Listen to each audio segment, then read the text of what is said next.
tonight is driven by Chevy. All right, first things first, we go out of the box with Steve Phillips and Chris Singleton. This is Carl Ravitch. Angels and Dodgers, of course, the Saturday night no-hitter that resulted in a Dodger victory and an Angel no-hitter. Mike Napoli's RBI single put the Angels on the board for the first time in the series. Jeff Kent then singled to lead off the bottom of the second. Their first hit since Juan Pierre in the bottom of the eighth Friday. How'd that thing end up? A-Rod now is hopped on top of the American League All-Star voting. He is your Major League Baseball's most popular choice in last year's All-Star balloting. He's at the top now with over 2.5 million votes. Right behind him is Derek Jeter. And look out, David DeJesus had to leave the game after he wiped out Jason LaRue. He also wiped himself out. Watch where he landed uncomfortably on a helmet. He's day-to-day with bruises to his lower ribcage. Hopefully this will be a safer voyage. You got the silver one, Steve Phillips and Chris Singleton. I'm Carl Ravitch. The biggest story in baseball wasn't the no-hitter that actually resulted in a loss. It's the fact that the Tigers are now hitting on all cylinders. A team that started 0-7 has won 17 of their last 20. They're dealing with the Rockies, who probably now would be considered to be a longer shot to get to the World Series than Detroit would. Troy Tulowitzki returned. No RBI since coming off the DL on the 20th of June. That changed when he took Kenny Rogers deep. His second home run of the season. Clint Barmes goes back to Rogers. One of the best fielding pitchers. Starts a 1-2-3 double play. And that inning is over. That's the most critical at bat of that game right there. Rogers out of the jam. So you had your tape early in this game then. Early. All over that one, Carl. Rogers to Helton. He grounds into a 3-6-1 double play. Kenny was over there covering at 43 years old. That is one of the toughest plays to make because the pitcher's got to get to the bag, find it, and then get that throw from the shortstop. Everybody, including Dane Sardina, who has just been called up to play for the Tigers. He delivers a hit to left center field, his first career big league shot. That gave the Tigers a 4-3 lead. High fives everywhere. And now Todd Jones in to close it out. Booed off the mound Saturday night after blowing a save. Yorvit Torrealba. 17-4 in their last 21 of these Tigers. Their win streak goes to 5 since they were a season-high 12 under 500 on June 6th. They have rallied big time. Ironically, the Rockies and Tigers for Dane Sardina, his first major league hit as a catcher, a triple. Last guy to do that, 2001, Yorvit Torrealba for the San Francisco Giants. It all comes full circle. And Doesn't Steve, it? you tell me how the Tigers have been successful here, winning 17 of 21. Now, starting pitching's been a major turnaround for this team. Let's take a look at Kenny Rogers in this game. Now, Kenny Rogers has a great changeup, a very good changeup. Here you see Matt Holliday in the first inning taking a changeup up the middle. Kenny Rogers fell in love with his off-speed stuff early. In the second inning, Jeff Baker comes up. He takes a changeup over the heart of the plate, 77 miles per hour, and hits a double out to deep left field. If Kenny Rogers is going to use his off-speed pitches, he has to set it up with a fastball. Has to come inside, but he didn't do it. He kept going away, going away. You see Yorvit Torrealba just punching it into right field, driving in Baker, and that's where Kenny Rogers got in trouble early in this game. Then the breaking ball to Troy Tulowitzki on an 0-2 pitch. Just hangs the breaking ball, and Tulowitzki takes it out. Then we go to the third inning of this game. Holliday up again, and once again, changeups. And these are multiple changeups. He threw them 2 in a row, and another one, Holliday just reaches down out over the plate. But then in this inning, Kenny Rogers finds himself in a bases-loaded situation with 1 out, and he decides at this point, I've got to come inside. And this pitch to Clint Barmes sets up the outside part of the plate. He got him committed in, goes away with the changeup, gets him to overcommit, collapses on the swing, and gets the double play. Outstanding pitching effort. Rogers turned his game around with that at-bat to Barmes. All right, Steve, leads us to the stat of the night. The Tigers now over 500, first time in 08. The only team in baseball history to go over 500 for the first time at the midpoint of a season with the Yankees back in 1991. They're 41-40 in their 81st game, but they finished with those Yanks 71-91. It segues us right into the Yankees, and this may be the last time that the Yankees play a game at Shea, so we'll go back to April 15th, 1998 for some Yankee moments at Shea. They played there because some concrete had fallen at the stadium. Darryl Strawberry had a home run. The Yankees beat the Angels there at Shea, not the Mets. July 8th of 2000, Dwight Gooden returns to Shea, 2 runs in 5 innings. They beat the Mets 4-2 in the first game of a split ballpark doubleheader, which is the same thing we saw this weekend. 2000 World Series Game 5, Luis Sojo knocks one through the middle. Rivera gets Piazza to fly out to end the Yankees' 3rd straight. I'm done for the rest of the show. I'm done. Broke my heart right there. Yankees beat us. I'm done. You had a great seat, though, Steve. June 15th of 02, remember Sean Estes, and everybody knew that was coming. He threw behind Clemens, and then in the same game, he hit a home run. Did that quiet the people, the fact that he No, it didn't, did it? No, it didn't. And then trailing 4-0 in the ninth on May 20th of 06, the Yankees rallied off Billy Wagner and the Pedro Feliciano duo. They won in the 11th inning on an Andy Phillips RBI single. So in what will likely be, unless they meet in the World Series, the last game the Yankees ever play at Shea Stadium. The highlight show early in this game, Darryl Rasner was in a pickle. Look at Jeter. Jorge Posada playing first base there didn't really stretch on the throw. You watch Jeter make the throw there now. Normally a catcher, Posada stretches toward the ball. He's got a chance possibly to get Castillo out. Instead, Castillo gets the infield hit and the RBI. Mets are up 1-0. Jeter made the good throw. Rasner now, Delgado after his 9 RBI, and that's the other part of this most recent series is the last Met game at Yankee Stadium, barring a World Series. Delgado had 9 RBIs. Well, they were pounding Delgado inside in games 1 and 2 at Shea, but that time leaves it out over the plate. That was 445 feet. This one's somewhere around 900 feet. It goes foul, and watch how angry this fan is. He takes the ball away from either his girlfriend, daughter, wife, and throws it back on the field. Well, what's he Just angry a there? long strike. Perez comes back and gets him. 3-0 on A-Rod, came all the way back and struck him out. Reyes has it. Reyes airmails it. Look out. Delgado couldn't handle it, so what happened? Well, looks like he has a pretty good handle on it, but you see the elbow down. Didn't get on top, and it sailed a bit. I'm sure Delgado felt he should have caught the ball, but this reaction there by Reyes, that's really not That acceptable. was a double disaster because Delgado could have caught that ball. Yeah, absolutely. Reyes can't do that and show up his teammate, though. Wagner enters, man on second. A-Rod into the bat. Andy Chavez makes the catch. Oh, he just missed it. Billy Wagner picks up his 18th save of the season. This was, Steve, really a starting spot saving start for Perez. Huge for Oliver Perez. Now 5-1 in his career, 4-0 with the Mets against the Yankees. Big game pitcher, and he needed to start and get a win here because there were a lot of talk he might be removed from the rotation. Huge. Meantime, Rasner not bad. 2 earned runs in 5 innings pitched. So the Yankees and Mets done for now. We'll come back to you up on baseball tonight. The Cubs go to the Marshall Plan. They try to avoid being swept by the White Sox. And Peter Gammons joins us on the road from the Windy City for the White Sox game plan for the second half of the season. Halfway point of the season brings out the best and sometimes worst. A unique look back at the first half from Steve and Chris. No interleague series played after the All-Star game, so the latest chapter of Bud Selig's brainchild. We'll look back at some memories. And did you vote for this as the top web gem of the week? Brady has a long run. He's at the wall, and he made a catch and hung on. Oh, what a grab by Sizemore. Leap made the grab, and then like Spider-Man stuck to the wall momentarily. How about that grab?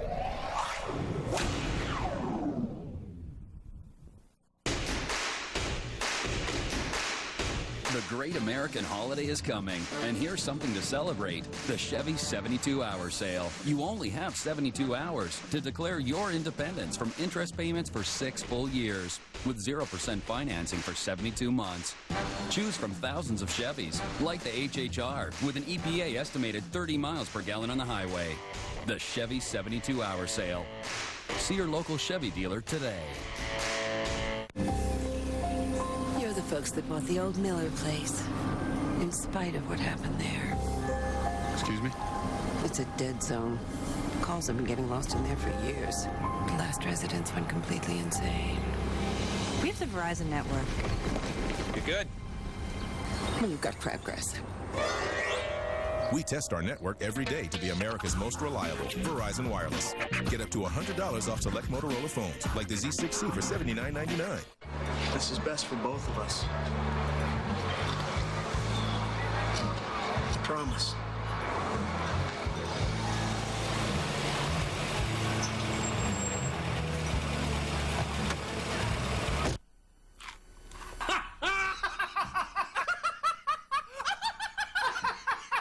The new Butterfinger Comedy Network, only on Yahoo. Good times, man. Good times. Go to Yahoo and search Butterfinger. Every summer, the world returns to London for the most storied event in tennis, where legends leave their legacy on the famed center court. He's done it!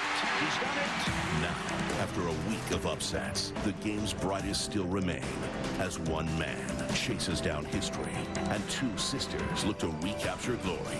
The Championships, Wimbledon, weekdays at 7 a.m. and 1 on ESPN2 and ESPN360.com. Baseball Tonight is driven by Chevy, an American revolution, and in part by Verizon Wireless and Miller Lite, the perfect combination of taste and refreshment.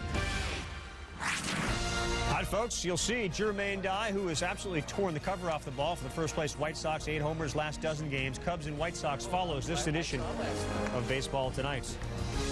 Joined now by Joe Morgan, the usual suspects. You think Vlad Guerrero and Los Angeles, A-Rod, David Ortiz aren't really leading that MVP voting stuff. Instead, it's a guy like Josh Hamilton. And certainly in the game you're about to do, Joe, there's a guy for the White Sox who's not named Tomei or Przinsky or anybody, but Carlos Quentin. How much consideration should he be getting for that vote? Well, I think he should be getting a lot. I remember the first part of the season when the White Sox were struggling.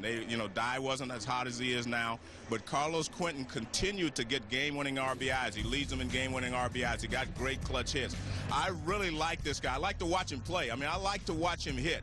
The one thing I like about him, he can hit good pitches, and that he'll be able to sustain over the course of the season. And it gets scary when you have Quentin and you have Tomei hitting, and now you have Dye hitting. That is a formidable offense. Speaking of offense, the White Sox can score. The Cubs rely a little bit on their bullpen more than their offense, although they have great players. When you look at Chicago and start with the White Sox, what does each of these teams you think have to do to maybe have a reservation to meet each other in October?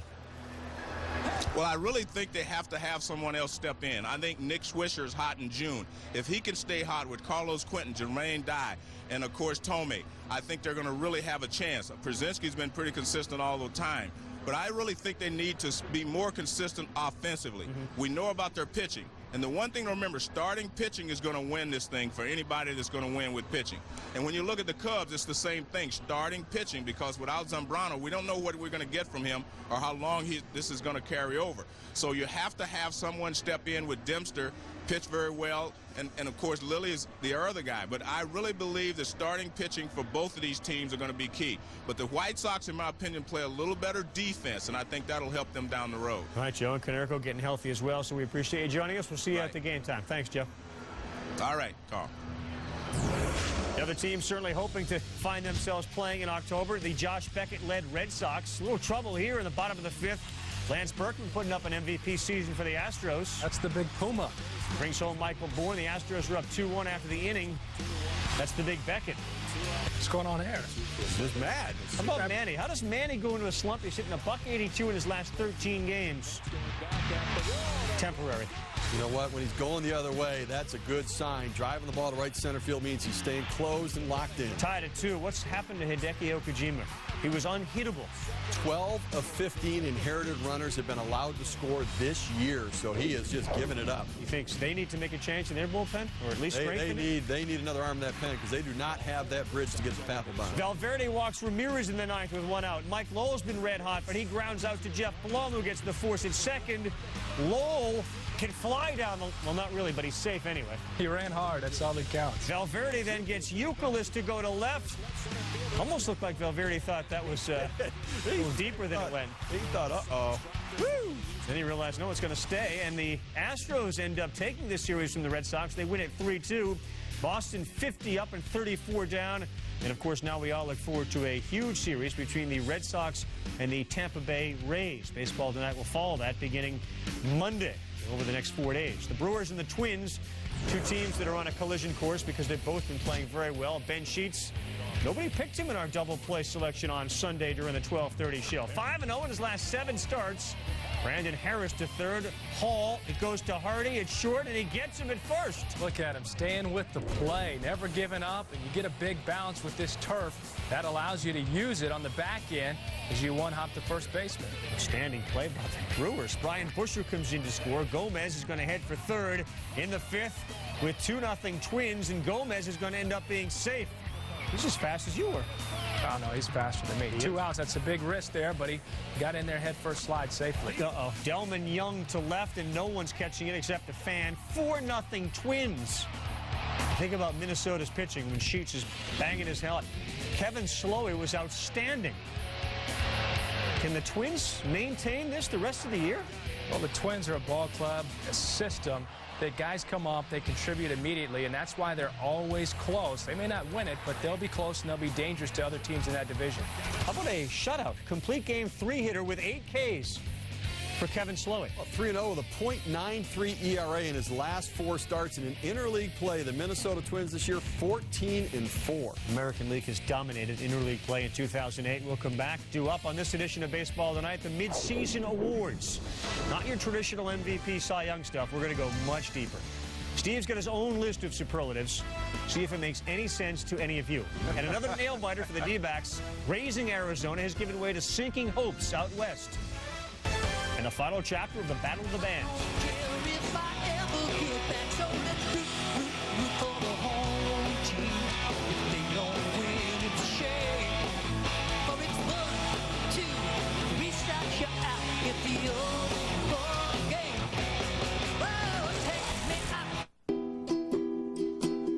I'm with you. I'm with my fountain of youth. I'm with my best friend. I'm with my hero. I'm with the advisor I trust. With is a powerful thing. A.G. Edwards is now with Wachovia Securities. See what happens when you're with. I need you. I need you every single day and I want you. I want you every single way and I need you. I need you every single day and I want you. I want you every single way and it's love. It's love. It's love. It's la la la la la. It's love. It's love. It's love. It's la la la la la. It's love. ESPN360.com, your online home for live coverage of the Championships Wimbledon. Even when you're not at home, don't miss any of the daytime action. With TV quality picture, experience total control and the ability to view live matches from all 3 main courts at once. No matter where you are, go online and catch the tournament live or replay any highlights you've missed. Log on to ESPN360.com to watch the Championships Wimbledon. Available on Verizon, AT&T, and other select internet providers. Why is the Toyota Tundra Motor Trend's 2008 Truck of the Year? Because Tundras. Why is Tundra the full-size pickup that's easy on your budget? Because Tundras. And it's built by Toyota, the leader in fuel efficiency. Lease a new 2008 Toyota Tundra for $329 a month or get 0% APR for 60 months. Toyota Tundra. Find out more at whytundra.com. Improve your home and save big money. Menards. Give a new look to your bathroom with a new vanity from Pace. Choose from this Southampton oak vanity, just $149, or the St. Clair style, just $159. Keep that new look going with a new vanity top from Crane. This solid white or almond swirl vanity top is just $55. This extra thick edge and recessed bowl vanity top is $88. Plus, there's 0 interest till 2010 when you put it on your big card. Save big money at Menards. The great American holiday is coming, and here's something to celebrate. The Chevy 72-hour sale. You only have 72 hours to declare your independence from interest payments for 6 full years with 0% financing for 72 months. Choose from thousands of Chevys, like the HHR, with an EPA estimated 30 miles per gallon on the highway. The Chevy 72-hour sale. See your local Chevy dealer today.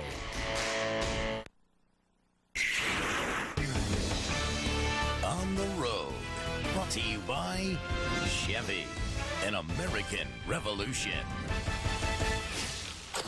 On the road, Mr. Gammons is. He finds himself in the city of Chicago, Cubs and White Sox, and you look around the major leagues, Peter, and certainly those two teams a big surprise to some being on top of their divisions. No bigger surprise, though, after the midway point that the Tampa Bay Rays are in first place, and now they have another showdown. You never said that about the Rays. Another showdown series with the Red Sox. How do you see this playing out? Well, this is tremendous for the game. It's tremendous for baseball in Florida. I mean, the Red Sox go in there tomorrow night. It's a grudge match. We come off all the scrum that they had in Fenway Park.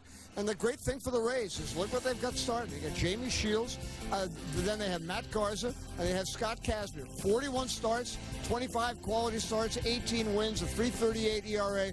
One of the best threesomes in baseball. They're really good at home. They miss Josh Beckett. And it's interesting, talking to Cubs and White Sox players, both of whom got swept in Tampa Bay, as the Red Sox did earlier this year, they're all saying, you know, that's a legitimate team. And you get that kind of respect from a couple of teams in first place.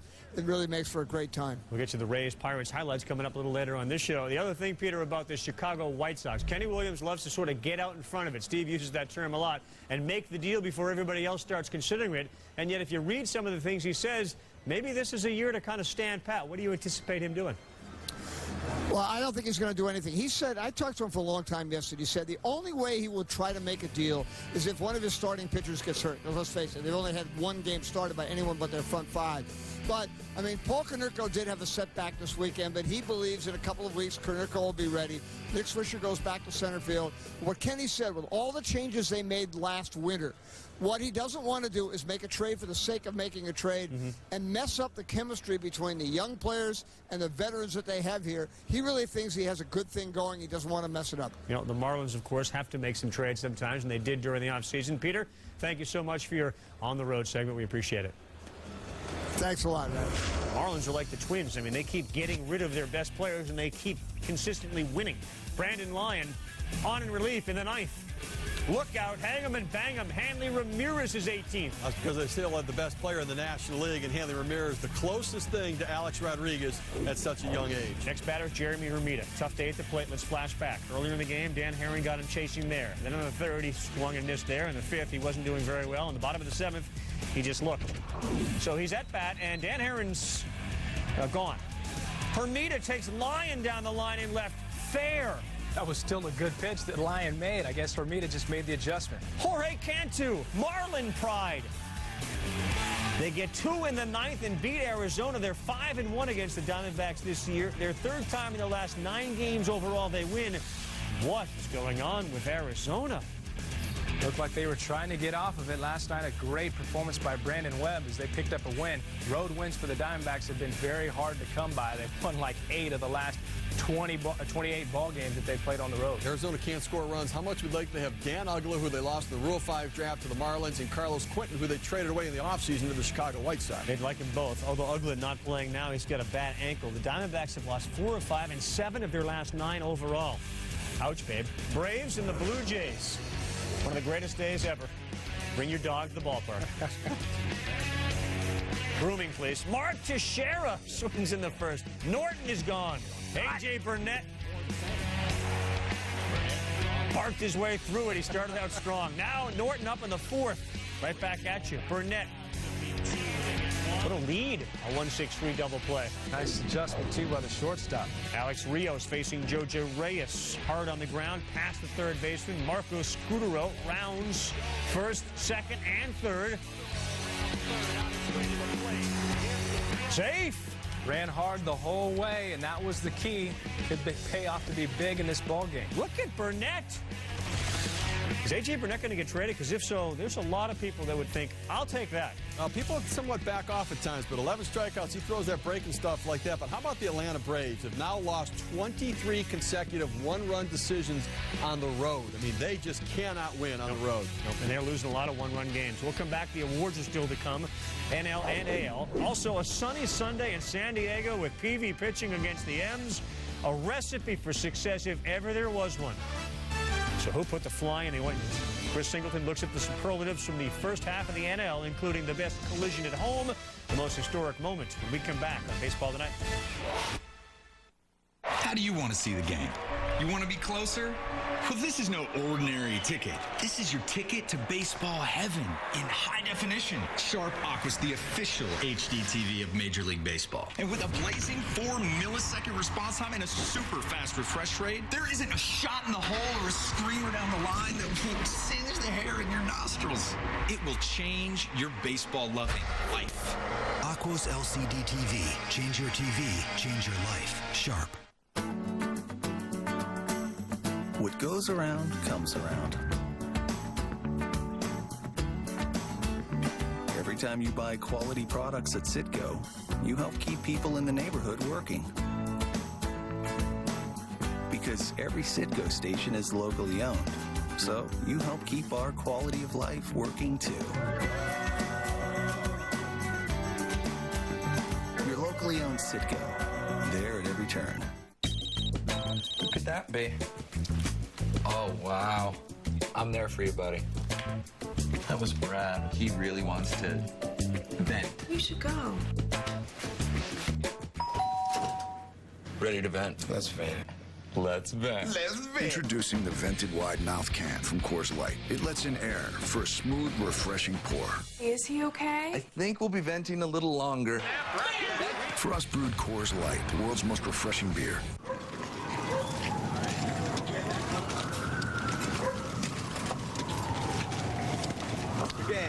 So much good can come from a game. When I was younger, I was part of RBI, involving baseball in inner cities. It brings kids together, builds confidence, and creates opportunity. And a great program. Major League Baseball proudly supports RBI. 1, 2, 3, RBI! After a week of upsets, the game's brightest still remain as one man chases down history and two sisters look to recapture glory. The championships, Wimbledon, weekdays at 7 a.m. and 1 on ESPN2. How do you want to see the game? You want to be closer?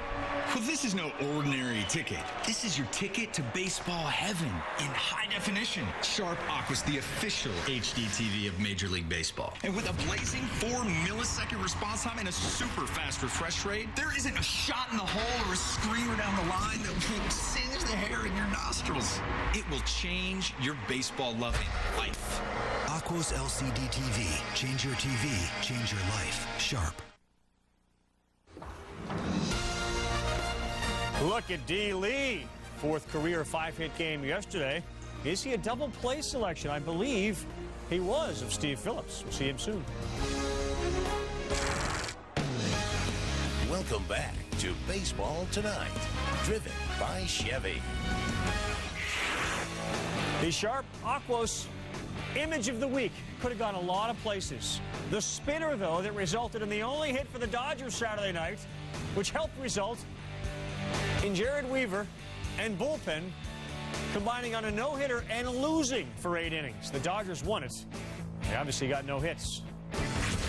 Image of the week is brought to you by Sharp Aqua's LCD TVs, official HD TV of Major League Baseball. How do you follow up a no-hitter? If you're the Dodgers, you hope you get at least one. There's Jared Weaver. He said most people put too much into it. He only threw 6 innings. He didn't seem as bummed out as everybody else to talk about it. Kelvin Escobar wearing a really strange hat trying to rally his team. Mike Napoli responded to it. Looked like a rooster. Well, the Angels just glad to finally score a run. It's been a long drought for a team that is very, very dangerous offensively. The Angels' first run in 20 innings. Oh, John Lackey painting on the outside corner. He's been the best starter in the American League over the last 5 starts. Meantime, Juan Pierre stealing second. Eric Ibar on his knee. Ouch. Usually it's a hand when you see a guy going into second base head first, but there you have a collision at the knee, and Pierre, I'm sure he'll shake it off. Bottom 9, Frankie Rodriguez, an adventure. They're loaded. He never seems to panic. James Loney.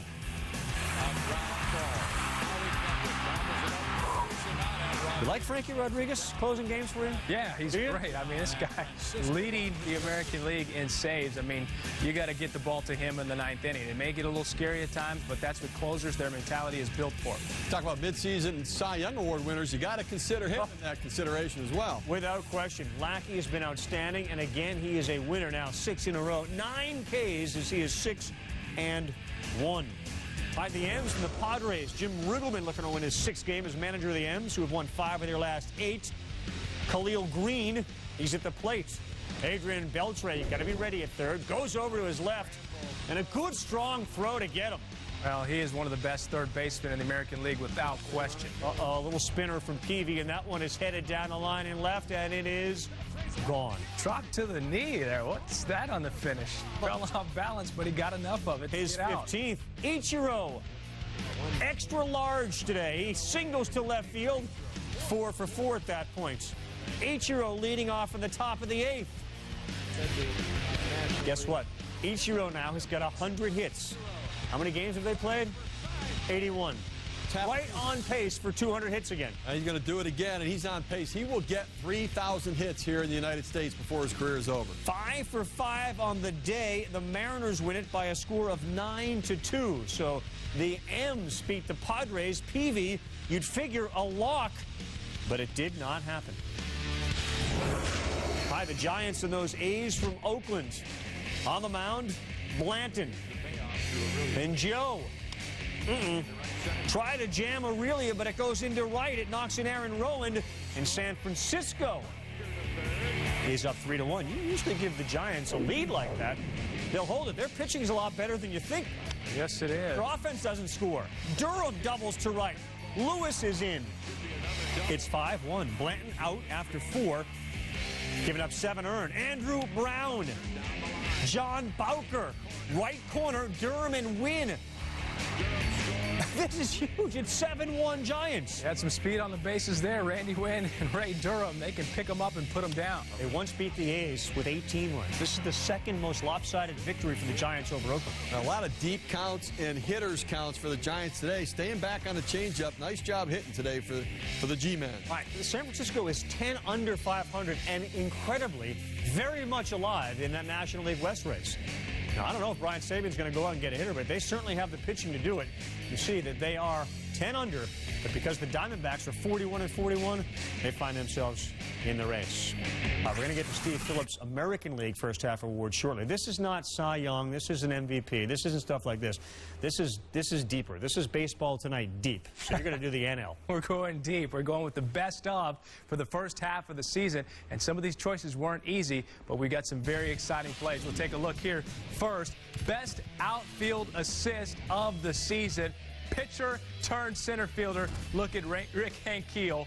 All the way in the air to third base, hosed. Yeah, you might say, well, he should have hit the cutoff man, but you know what? When you got an arm like that and you can put it on the bag, you let it fly. Here's another one, all the way from the warning track. Got him again at third. I don't think he'll get any more assists because nobody else is going to run on him. Next, best power surge. Chase Utley, second baseman for the Philadelphia Fightin' Phils. He has been spraying the ball all over. He's got 23 home runs at this point in the season. Last year, he hit a total of 22. Considerations to Dan Ugla. Best collision at home plate, Mike Rabello of the Florida Marlins. Look at it. Blake DeWitt, a big boy, bowls him over, but he gets up and then he spikes it for the touchdown. Excitement. You like to see it. I know Freddie Gonzalez toned him down a little bit, but nice job. Considerations to Giovanni Soto, blocking Prince Fielder at home plate earlier in the year. Best hot streak. The Chicago Cubs, 14 straight home wins. The last time the organization did this was 1936. The last big league ball club to do it was the Red Sox in 2005. Walk-off celebrations. People in Wrigleyville very excited about their club this year. Best historic moment, Ken Griffey Jr.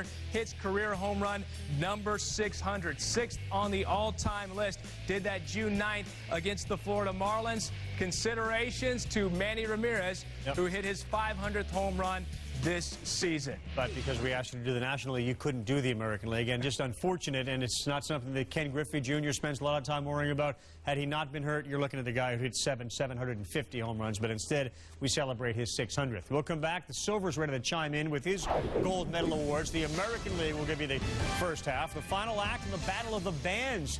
That's coming up. Mr. Gammons will rejoin us as well. REO Speedwagon on deck. The Web Gems of the Week. They're ahead. Plus. So Felix Hernandez will get his first at bat of the year, and he drives it deep to right center. And it's out of here. Felix Hernandez, his first pitch he sees this season, hits an opposite field grand slam off Johan Santana. It's like watching sports with your best friend, if your best friend actually knew what he was talking about. I need you. I need you every single day, and I want you. I want you every single way, and I need you. I need you every single day, and I want you. I want you every single way, and it's love, it's love, it's love, it's la la la la la, it's love, it's love, it's love, it's la la la la la, it's love. Consistency pays off in business, travel, and baseball. Isn't that right, Cal? That's right. What is Cal Ripken Jr. doing here? Consistency earned him the nickname the Iron Man. What will consistently staying at the Holiday Inn get me? It could get you official MLB merchandise and tickets. Could it get us all nicknames? Like what? Mrs. Ripken Jr.? Bob. Snake Eyes? Really? The more you stay, the more you earn. Holiday Inn. G2 is the smart choice for athletes because it is low in calories. And my mama like it. So if my mama like it, I like it. Living the G2 life. I know for a fact that as I continue to play golf, just like I play pool, I'm going to get better at it. Are you the next Tiger? I'm the next. If I continue to drink that G2, watch out, Tiger. Living the G2 life. You're watching Baseball Tonight, driven by Chevy. Welcome back with my good friend Steve Phillips. What is it, brains before beauty? Is that how it goes? Or beauty? Because we did Singleton first, which is in no deference to you at all, because what you bring to the table is usually second to none. You're looking at the American League Awards for the first half of the season. I am, and a lot of different kinds of awards. And again, not just Cy Young Award, those sorts of things. But we're going to go a little bit different. And we're going to go to the best GM, because I kind of like GM. Oh, the surprise. How about the best GMing? Andrew Friedman from the Tampa Bay Rays. How about the deal where he got Jason Bartlett, a starting shortstop, and Matt Garza, one of the fine starting pitchers in that rotation. He moved Aki Iwamura over to second base, a guy who was a Gold Glove caliber third baseman. And Evan Longoria comes up, and how about the deal they signed Longoria to? The pitching, the defense, the hitting for the Rays been outstanding. How about, my friend, the best managerial rant, Ozzie Guillen? Yeah, winner. Golly, Jesus. We host, we're going to be host all the life. No matter how many World Series we win, we host. We are the of Chicago. We're Chicago. The Cubs even win 120 years, they're the best. I don't know why people panic. We good. Everybody. All right, called out his hitters. They're only hitting .304 since then, scoring 6 runs a game. And how about the best imitation, the best Big Papi imitation, J.D. Drew? How about the month of June for J.D. Drew? Hitting .341, 11 home runs. That ties the number he had the entire year last season. J.D. Drew on fire. The best home run derby audition from Marcus Timms. 8 consecutive hits in the month of June during this hot streak for the Detroit Tigers. All home runs. This guy's been absolutely on fire. The power production for the Detroit Tigers. And finally, how about the best good luck charm of the year? We didn't have a good shot of the gold thong, Rabbit. So we're going the best mustache. How about the mustache for Jason Giambi? It's turned his season around, hitting for average, hitting for power, getting on base. Been a big part of the Yankees' turnaround. Offense the key. The power of the mustache. Looking like Super Mario. That's hideous, that mustache. That's working for him, though, isn't it? It is working for him. That mustache conjures up images, and I don't even want to go there, but that guy that once put the glasses with the mustache on? Don't go there. Don't go there. Giambi's mustache, the best, what was it? Good luck charm. Best good luck charm of the year. All right, let's get to the good luck that Albert Pujols is bringing to the Cardinals. Super Mario. I get it. We'll go home and play that later. Braden Looper looking to pick up his 10th win of the season. Over these Royals, Guillen to left. David DeJesus is going to try to score from second. Look out below. Oh, he wiped out the catcher, Jason LaRue, who held onto it. And in fact, it's DeJesus who takes the bum end of this.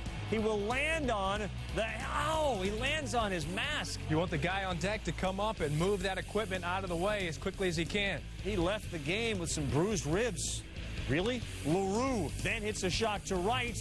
He didn't get hurt. He punches back with his 3rd home run of the year, and the Cardinals are up by a score of 2-0. Former Royal paying back his old team. And Albert getting the MVP race in the National League? Absolutely, no question about that. Just has to stay healthy. 17 home runs now. Cardinals up 9-4. He's 1 home run shy of 300. And his search for 300 Would not end here. He comes up just a couple feet short, but the Cardinals go on and win it by a final score of 9-6. Steve, do the Cardinals have staying power in the NL Central this year? I don't believe it, but I tell you what, Dave Duncan, the pitching coach, has done an unbelievable job. I mean, he's a Hall of Fame pitching coach. Their starting pitching is getting it done when nobody believes they can, so I think they probably will hang around. All right, so they win over the Royals by a score of 9-6. Kansas City beginning to sort of disappear here at 37 up and 45 down. Seventh inning stretch time, and it has been our pleasure here on Baseball Tonight to look back 100 years, which of course is the last time the Cubs were in a World Series, 1908. They try to get back there again and win one in 2008. This was also the year of the song Take Me Out to the Ball Game. Ironically, the person that wrote it and the person that put it to music had never been to a baseball game before. Peter Gammons has seen more baseball games than Steve Phillips, Chris Singleton, John Kruk, Tim Kirkshin, and I put together, and he's been the MC for our Battle of the Bands. Let's join Peter right now.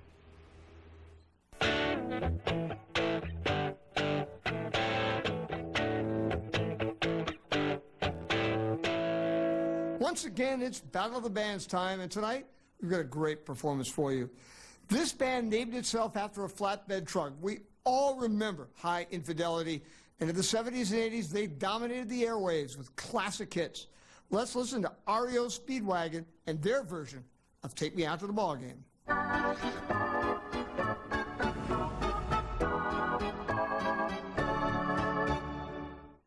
1, 2, 3. Take me out to the ball game. Take me out to the crowd. Buy me some peanuts and cracker jam. I don't care if I ever get back. So let's root for the home team. If they don't win, it's a shame. For it's 1, 2, 3 strikes you out at the old ball game. Oh, take me out to the ball game. Take me out to the crowd. Buy me some peanuts and cracker jams. I don't care if I ever get back. So let's root for the home team. If they don't win, it's a shame. But it's 1, 2, 3 strikes you out with the old ball game. Whoa, with the old ball game. Yeah, with the old ball game.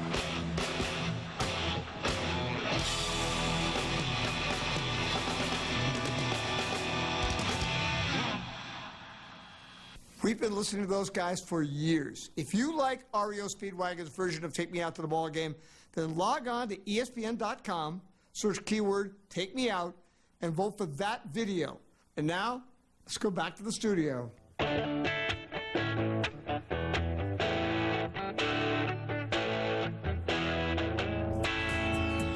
You go check out a Florida Marlins game, you'll be able to see Peter Gammons' rendition on the big screen every 7th inning. Love it. You celebrate 100 years with Battle of the Bands. The voting now underway. Fire it up. We'll reveal your top 3 next week at 7. Sunday night begins the final voting for the Take Me Out to the Ball Game Battle of the Bands. Log on to ESPN.com after the show and vote for your favorite rendition of the song. Here are the renditions.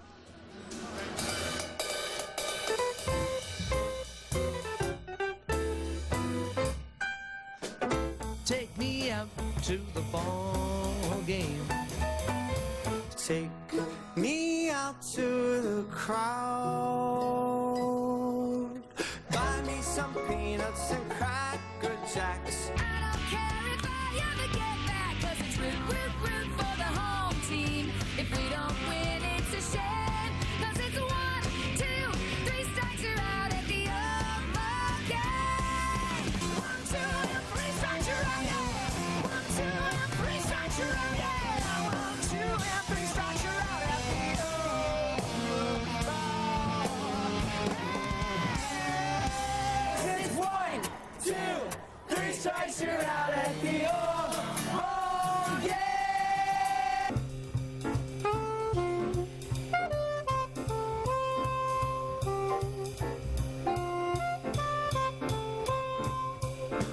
Buy me some peanuts and cracker jacks. I don't care if I ever get back, 'cause it's root for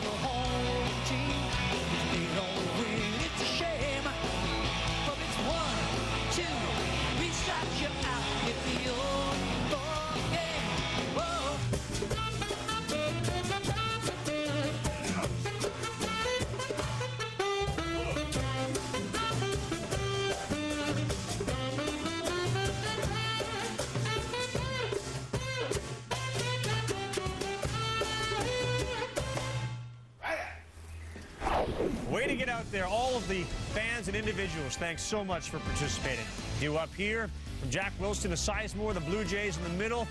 Matt Trainer, which deserves to be number one. How you voted next, and the memorable moments from interleague play. Pitchers hitting, others had pitchers running. Hank Steinbrenner not having it. I reckon you ain't from these parts.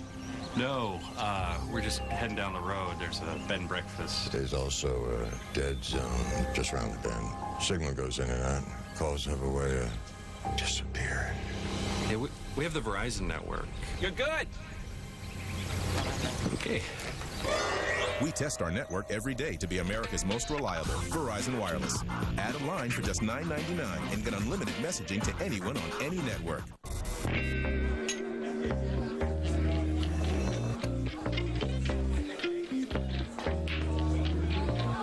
In a place that's everything you could want, there's only one beer to have. Miller Lite, the ultimate light beer. Prevent shaving irritation with new Nivea Extreme Comfort Shaving Gel. Using microtechnology, natural ingredients penetrate skin and hair quickly. The result? A shave so comfortable you can't get enough. New Extreme Comfort Shaving Gel and Balm. Nivea for men. What men want. Every summer, the world returns to London for the most storied event in tennis, where legends leave their legacy on the famed center court. He's done it.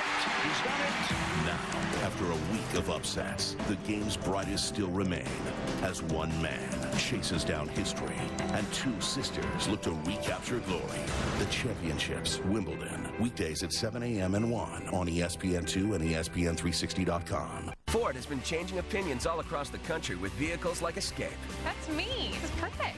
There we go. Oh, yeah. I love this car. I want to keep it. I had so much fun driving it. Then there's Edge, surprising buyers and the competition. Every weekend we went out test driving. We drove the Honda, the Toyota, the Subaru. In my opinion, that the Ford Edge was the smoothest ride. It was the most comfortable. We have a great quality car that we know is going to last us a really long time, and it has everything we want. Get a Ford Edge or Escape with 0 for 60 or 2,000 cash back and drive one. Intelligent storytelling, emotional impact, sports stories with ties to Iowans. Brooks on Sports takes you beyond the box scores and statistics with compelling stories that you won't see anywhere else. Brooks on Sports will focus on a GIVE program that tells veterans about the game of golf at Riverside. Watch Brooks on Sports on your local Mediacom Connections channel.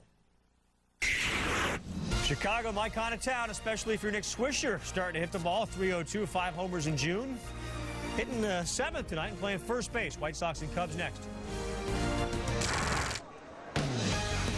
This is Baseball Tonight, driven by Chevy. All right, boys and girls, finish up strong. We'll go to the Reds and the Indians, the Ohio battle. Adam Dunn's got 4 homers in 5 games against Cleveland this season. So what do you do when you're hot? Where you hit him? Aaron Laffey did not bring a lot to the yard. 1 out, Javier Valentin up. That's to left. That's trouble. And making things monumentally worse if you're Kelly Shoppack, the catcher, as Adam Dunn is charging you. And he's mad. He just, he's mad, too. Got hit with a pitch. Former football player. Oh. Going to play quarterback in college. And hung out to dry right there with Shopping. So we'll hit him again. Well, he got him mad again. You better hope you don't get another. No more doubles. Top 7, it's 5-2. That's why you hit him. Oh, you know what? You get him mad, he powders the catcher, and then powders one out of the park. Osno Grande, the big mule, and Dunn now has 5 homers in 6 games against Cleveland. Tampa Bay and Pittsburgh. This was an outstanding game, close into the 7th. Adam LaRoche, Evan Longoria. Pretty play. What a play. You see a sort of a swinging bunt like that as a hitter, you're like licking your chops because you just snuck one in there, but that's a great play by Longoria. Top of the 8th, Sonnenstein got through. Stein, I should say, got through. If he gets some runs, he might get a win. Xavier Nady. Oh, he airmails it to 3rd. Sonnenstein improves to 9-3. Just an earned run in 7. And the Rays are now alone in 1st in the AL East. Web Gems of the Week is voted on by the good fans at home. They say, the O-Dog, this is unbelievable. Man, Yes, it is. Coming from nowhere. Look, this is the second baseman coming over to left field to make this catch right here. Well, he's got to take his eye off the ball to look at where those fielders are and then pick it back up. If they had a hard time seeing it off the bat, how much concentration does Hudson have to make this play? Phenomenal. Drew knew where it was, but he was giving orders. He wasn't going to get it. John McDonald, the number 4 gem of the week. Johnny Mack can do this now. He's one of the best at sliding to be able to make the play. And from the glove, just a nice easy feed, and let's turn 2. Now, they don't play on teams that are having great success, but you have John McDonald and you have Jack Wilson, who's arguably as good as McDonald at making that play at short. Another glove flip. It's hard when you're diving and your body's going downward to extend your arm upward to be able to take the high hopper. Number 2, Grady Sizemore goes to the wall, and we have seen a number of players. You go all the way back to Bobby Valentine destroyed his ankle that way. We saw Ken Griffey break an ankle that way. Thankfully, Sizemore was okay and didn't do any damage. Yeah, you see his heel and Achilles buckle a little bit right there. I've been in that situation before and come away with a strain.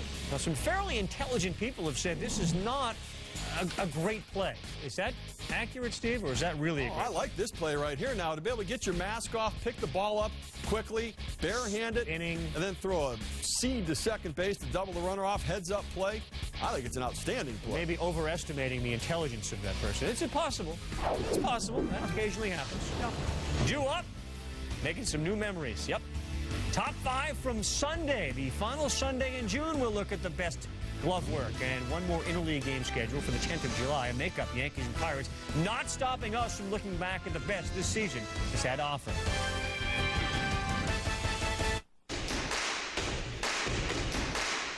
The great American holiday is coming, and here's something to celebrate: the Chevy 72-hour sale. You only have 72 hours to declare your independence from interest payments for 6 full years, with 0% financing for 72 months. Choose from thousands of Chevys, like the HHR, with an EPA estimated 30 miles per gallon on the highway. The Chevy 72-hour sale. See your local Chevy dealer today.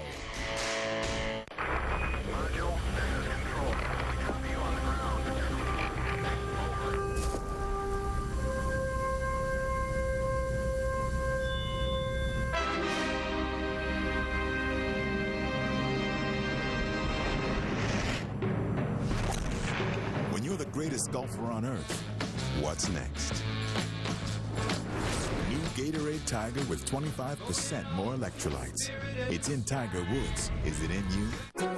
With, an unassuming word that holds so much meaning. The moment you add with, a bond is created. I'm with Child. She's with me. We're with the band. Our financial advisors champion with, because we're fully invested in your success. Search for those who value with. We did. A.G. Edwards is now with Wachovia Securities. Let's see what with can do for you. I need you. I need you every single day, and I want you. I want you every single way, and I need you. I need you every single day, and I want you.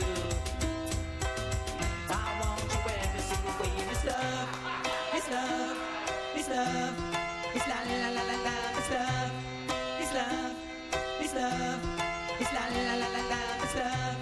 ESPN360.com, your online home for UEFA Euro 2008. Catch all the daytime action even when you're not at home. Watch the drama unfold live or replay your favorite moments. Log on to ESPN360.com today. A rare Sunday 6 o'clock Eastern time start. Phillies, Texas. Ryan Howard delivers the first run of the game for the Fighting Phils. It is 3-1 Texas over Philadelphia. Follow this game more on ESPN News and later on SportsCenter. Baseball Tonight is driven by Chevy, an American revolution. And in part by Gatorade Thirst Quencher. Gatorade, is it in you? All right, words per minute, Steve. You're down, so let's make up for it. Well, good matchup here. Kyle Loesch against John Maine. Albert Pujols going for home run number 300. We'll see if the Mets can't keep the momentum going with the big win against the Yankees on Sunday. Steve off to St. Louis, early flight. This is not an easy job. I mean, there's a lot of hours spent on the road, alone, in planes. Baseball tonight will follow at 10 Eastern. Thanks for noticing, Carl. Yeah, no, I do, Steve. I appreciate all that you do. All right, here are the balls at left. You mentioned Pujols, but how about Jason LaRue, who got run over and came back to go deep? Wilson Benameet. The ball was jumping. And you see the left fielder just sort of statue out there. You know that ball was hit a long way. Almost hit it into the new Citi Field. Carlos Delgado off the 9 RBI performance a couple of days ago in that game played at Yankee Stadium. Obviously, the warmer temperatures, the baseballs are flying. Albert Pujols, as Steve just adroitly pointed out, is now 1 shy of 300. When you hit your 299th, that puts you 1 shy of 3. How many is he going to get in his career? 600? He's going to get more than that, I think, before it's all said and done. He's 28 years old, remember now. He's still young. His appears sometimes to be a little older than that. Sizemore went deep. Adam Dunn, 7th straight year that he's had 20 or more. Do the Reds hang on to him? No, he's going to get traded. Last year of a deal, he's going to get dealt. Manny now with 506. This one to right, but the Astros take 2 of 3 from the Red Sox. Boston and first place Tampa begin a big set on Monday. Oh, Ronnie Belliard. Swing hard and hope you get it. Ronnie hit that one, spit at the pitcher, walked 3/4 of the way down to first base, and strutted all the way around. All that in 7 seconds. Most home runs first 8 seasons. There's Albert. Only Ralph Kiner had more. Here, folks, are your gems from Sunday. Your best defensive plays. We'll start with Aubrey Huff of the Orioles. Line drive at third. Huff over at third. He's been all over the place, typically at DH and first base, but getting reacquainted at third base, nice play. AL East might be the best division in baseball. The Orioles above 5. In the meantime, Raul Ibanez to the line in left. Tough play. Wow. Sunglasses on, battling the sun, and that warning track doesn't look like it's too forgiving. In a game in which Ichiro had 5 hits to get to 100 at the 81-game mark. How about this little tag team effort? J.J. Hardy makes the play. Got to play the ricochet right here, and he stays with it. A lot of guys might give up on it, but Hardy stays with it. Nice throw and good pick at first base. Rookie of the year in the American League, Ellsbury, Chamberlain, or is it this guy?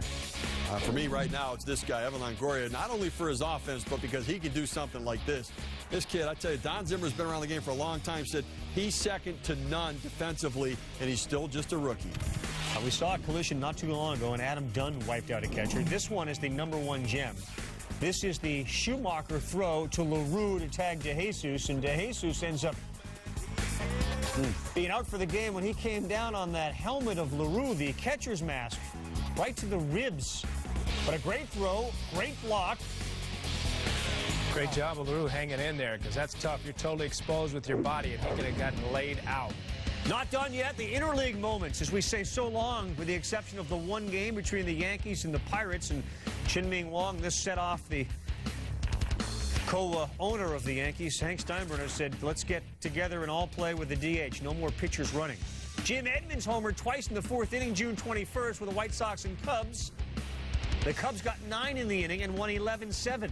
Pretty good acquisition by Jim Henry, the general manager for the Cubs. A lot of people thought Edmonds was done, but he is swinging a pretty good bat. The #3 moment is CC's solo shot that went about 440 feet. That's a bomb. CC Sabathia, very good athlete in high school, gets a chance to show right there at the plate. June 23rd. Pretty good trot by CC. #2.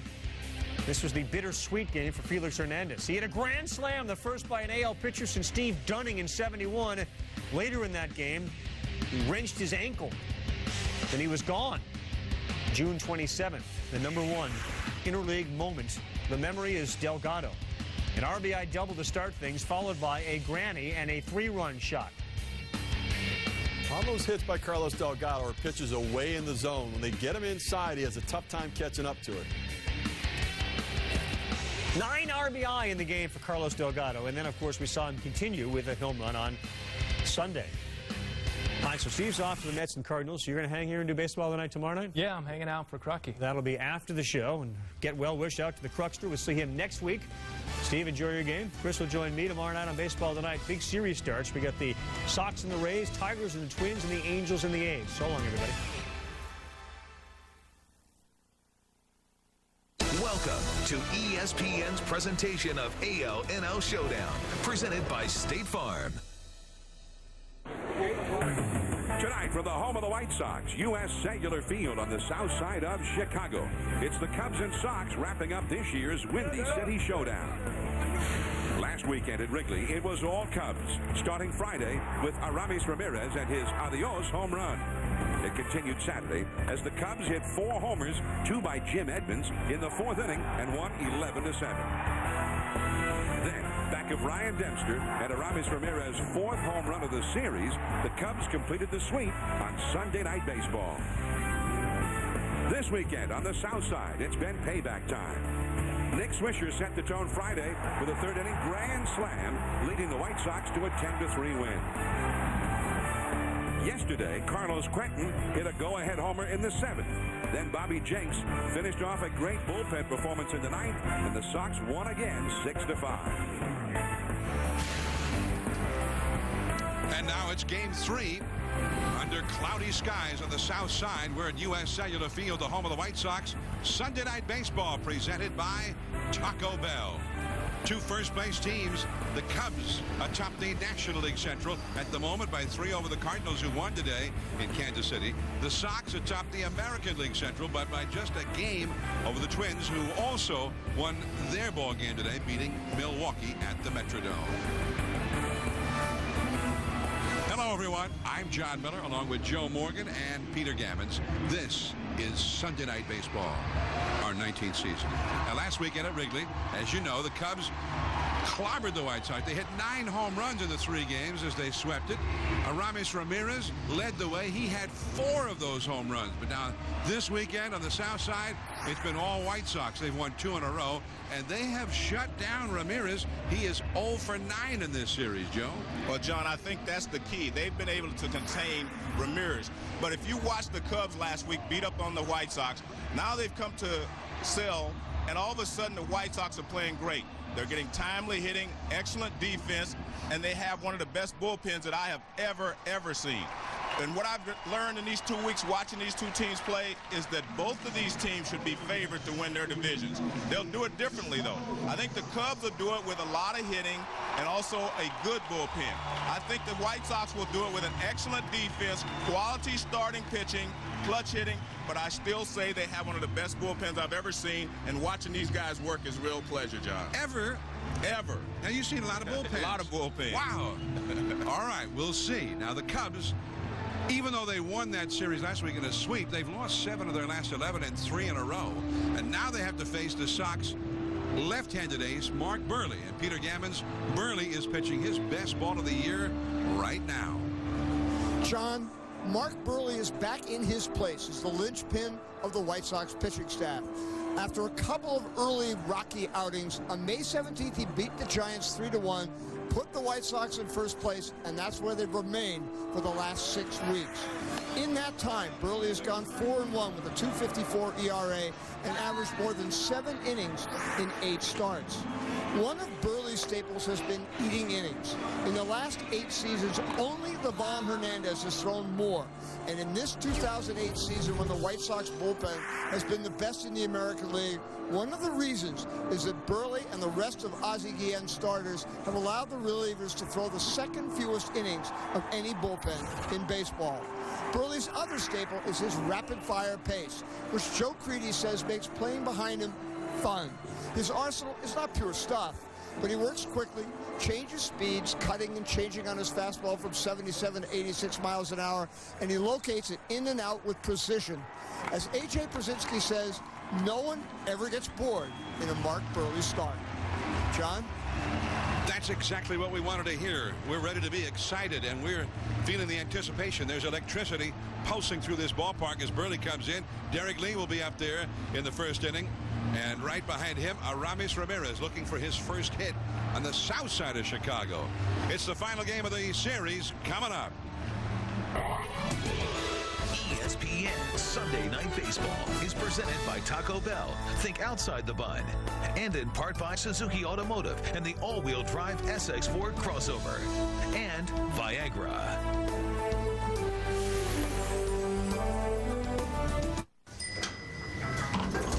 Oh, Crunchwrap, huh? It's good to go, right? What's in it? Queso dip. Really? Like cheesy, spicy, party, queso? Looks delicious.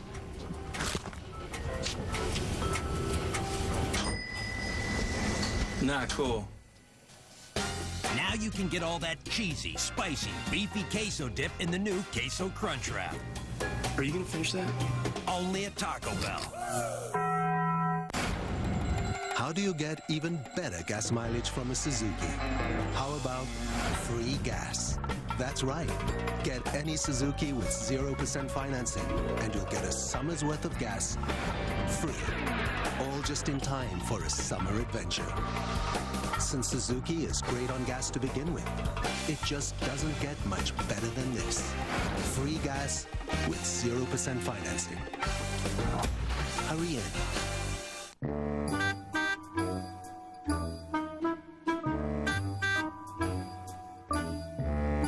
Change it up a bit, and you're sure to get a reaction.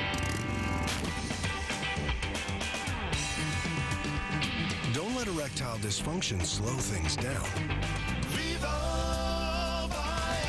Viagra, America's most prescribed ED treatment, can help you enjoy a more satisfying sexual experience. To learn more, cruise on over to Viagra.com. Ask your doctor if your heart is healthy enough for sex. Don't take Viagra if you take nitrates for chest pain, as it may cause an unsafe drop in blood pressure. Side effects may include headache, flushing, upset stomach, and abnormal vision. To avoid long-term injury, seek immediate medical help for an erection lasting more than 4 hours. Stop taking Viagra and call your doctor right away if you experience a sudden decrease in vision or hearing. Now's the time to get moving and ask your doctor if Viagra is right for you. With the dish diver, you can play, you can recordificate, you can, oh, look at this one. It's a French word meaning stop. Pause. Get the best HD DVR free. It's better than TiVo. Plus, get 3 months of programming free. That's a $120 value. And get 5 premium movie channels for 12 months for just a penny. Hurry, it's a limited time offer. Never miss anything with a Dish DVR from Dish Network.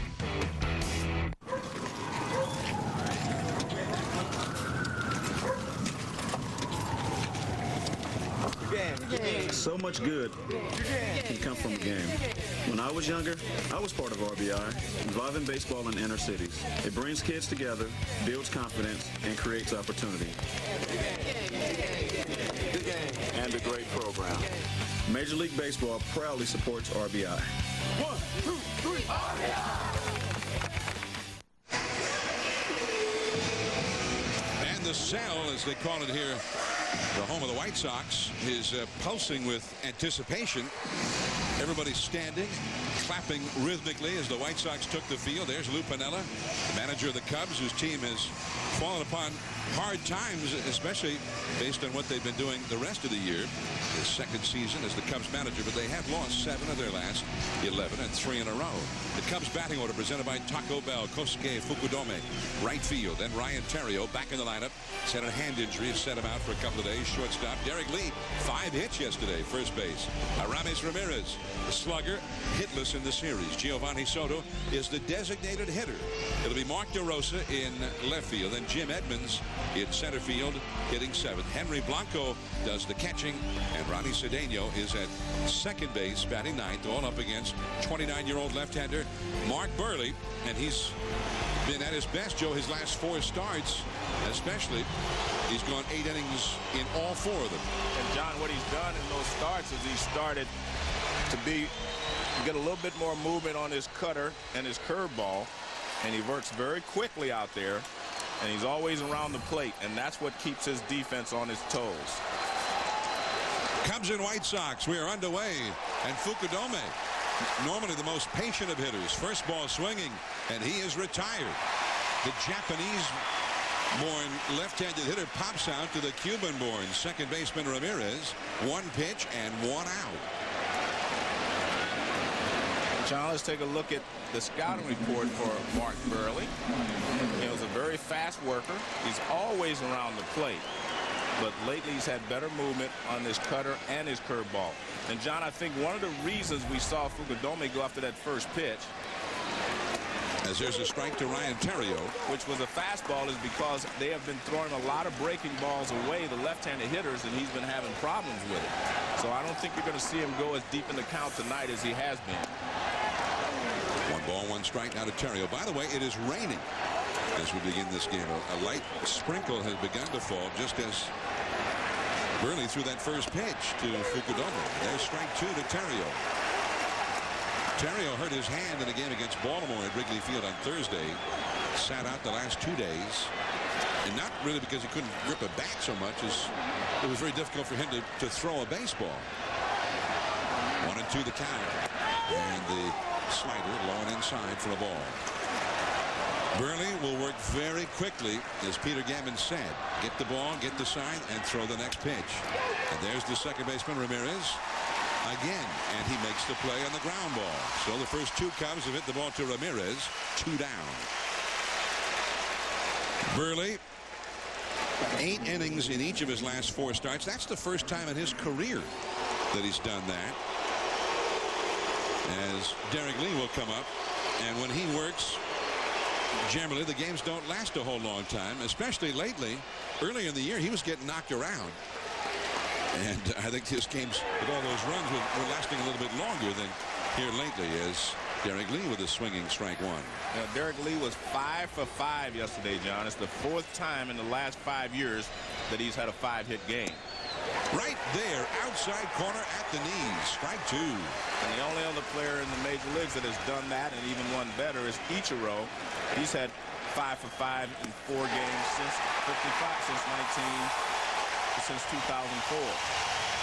He makes short work of Lee. He makes short work of the Cubs. Now, the hot White Sox are coming up.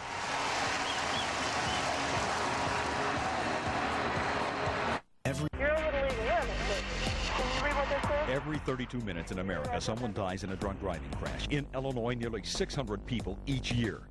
Someone's mom, someone's brother, someone's best friend. Want to drink and drive? Bad decision. 50,000 DUI arrests each year in Illinois, 1 every 10 minutes. Still think we're not serious? This holiday season, police in Illinois are cracking down with roadside safety checks and DUI patrols. If you drink and drive, they will find you. If you drink and drive, you lose. Every day, more people discover Toyota is the hot truck choice. Now you can experience the durability of a Toyota thanks to the Hot Choice sales event. Get financing as low as 0%, cash back up to $4,000, release the 2008 Motor Trend Truck of the Year, the Tundra, for $259 a month, or get a 2008 Tacoma rated at 25 miles per gallon with low 0% financing. Hurry, the Hot Choice sales event ends July 14th. Toyota, a smart way to keep moving forward. The world returns to London for the most storied event in tennis, where legends leave their legacy on the famed center court. He's done it! He's done it! Now, after a week of upsets, the game's brightest still remain as one man chases down history and 2 sisters look to recapture glory. The championships, Wimbledon, weekdays at 7 a.m. and 1 on ESPN2 and ESPN360.com. Sox get ready to bat against Sean Marshall of the Chicago Cubs. There is Orlando Cabrera. No score in the game as the White Sox come up here. White Sox batting order presented by Taco Bell. Cabrera, and he's been a hot hitter in June. So too has A.J. Przinsky, the catcher. Carlos Quentin, and he has gotten it going again among the league leaders in homers and RBIs. Jermaine Dye, nobody's hotter than him. He's in right field. Jim Thome, 521 homers, the DH. Joe Creedy, 15 homers at third base. Nick Swisher, a grand slam on Friday, first base. Alexei Ramirez, the Cuban emigre, second base. And Brian Anderson gets the start in center field against the tall left-hander, 25-year-old Sean Marshall. And Joe, we saw Sean Marshall make his major league debut right here on Sunday Night Baseball 2 years ago. Made his debut against the St. Louis Cardinals. And a fastball for a strike. He's not a real hard thrower in that way. He's similar to Mark Burley, the White Sox starter tonight.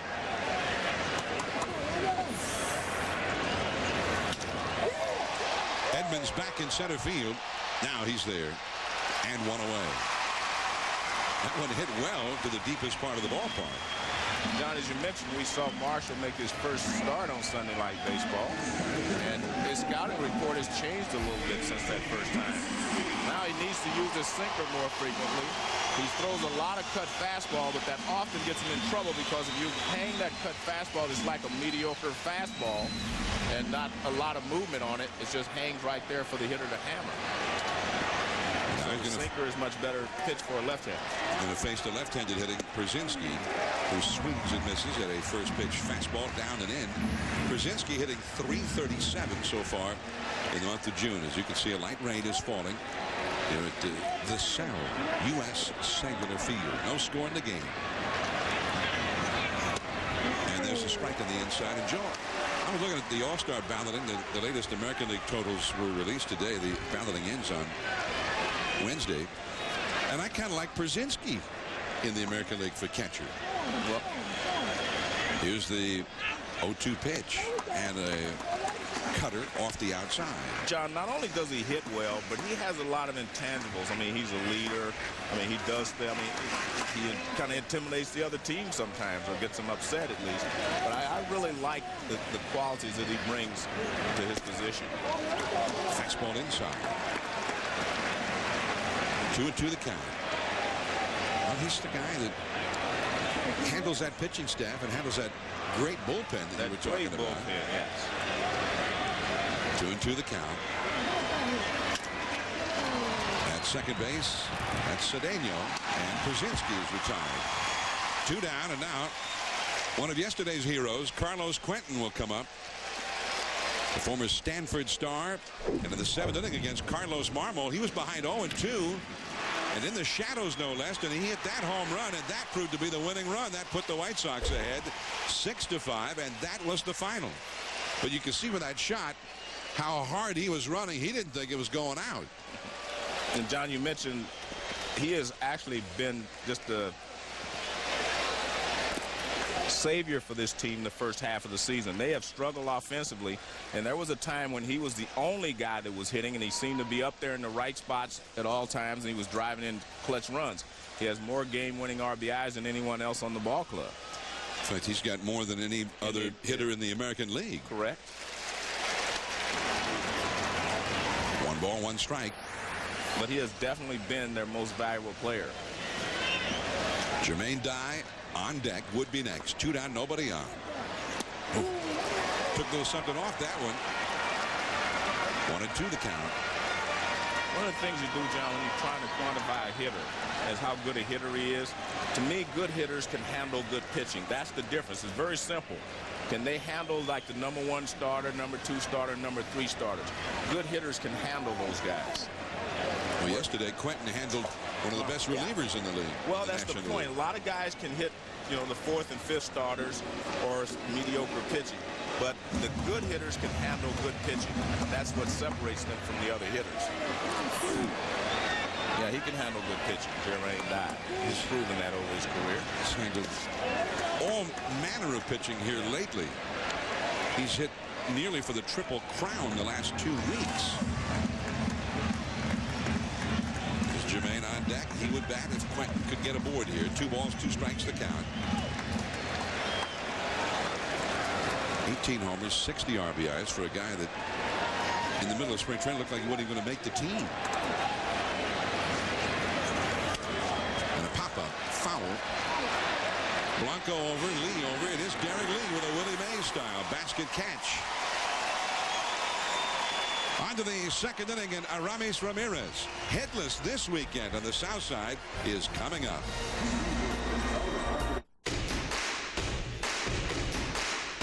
The great American holiday is coming, and here's something to celebrate: the Chevy 72-hour sale. You only have 72 hours to declare your independence from interest payments for 6 full years, with 0% financing for 72 months. Choose from thousands of Chevys, like the HHR, with an EPA estimated 30 miles per gallon on the highway. The Chevy 72-hour sale. See your local Chevy dealer today.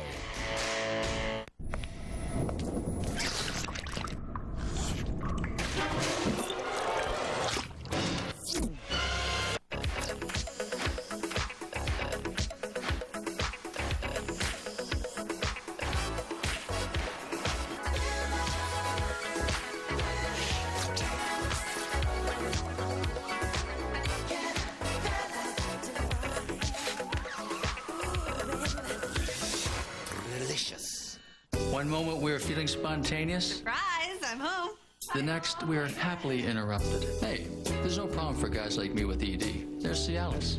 Cialis is the only erectile dysfunction tablet clinically proven to both go to work fast in as little as 30 minutes for some men and work up to 36 hours. No other ED tablet can do both. Sure, Cialis can work fast, but having up to 36 hours is a great option. And working only when it should means I can respond to Deb only when we're ready. Tell your doctor about your medical condition and all medications, and ask if you're healthy enough for sexual activity. Don't take Cialis if you take nitrates for chest pain, as this may cause an unsafe drop in blood pressure. Don't drink alcohol in excess with Cialis. Side effects may include headache, upset stomach, delayed backache, or muscle ache. To avoid long-term injury, seek immediate medical help if you experience an erection lasting more than 4 hours. If you have any sudden decrease in hearing or vision, stop taking Cialis and call your doctor right away. Why ask your doctor about Cialis? Because when the moment is right, you can be ready. Sunday Night Baseball continues from the White Sox home park. Cubs nothing, White Sox nothing as we start the second inning. And here is Aramis Ramirez, the man they could not get out last weekend, and he has not been able to get on this weekend. He's 0 for 9 the first 2 games, and I asked him about it before the game, Joe, and he said, well, they are pitching him differently, but also he thinks he's been over anxious because he feels like he's still in a groove. He's seeing the ball well, and he's trying to do a little bit too much. Well, he's an aggressive hitter, John. He has always been an aggressive hitter. But the one thing I have noticed, he's taken more pitches this weekend that were strikes than he was before. And that's a great example right there of what they've been doing to him. Anderson has it. 1 away. John, last weekend, Ramirez hit 4 home runs. I want the fans at home to watch. Don't just watch the swing. Watch the location of the pitches.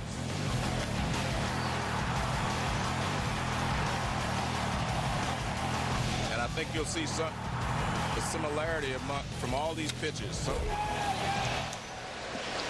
And we'll take you back again and let you see them again, but the location of the pitches is what's important.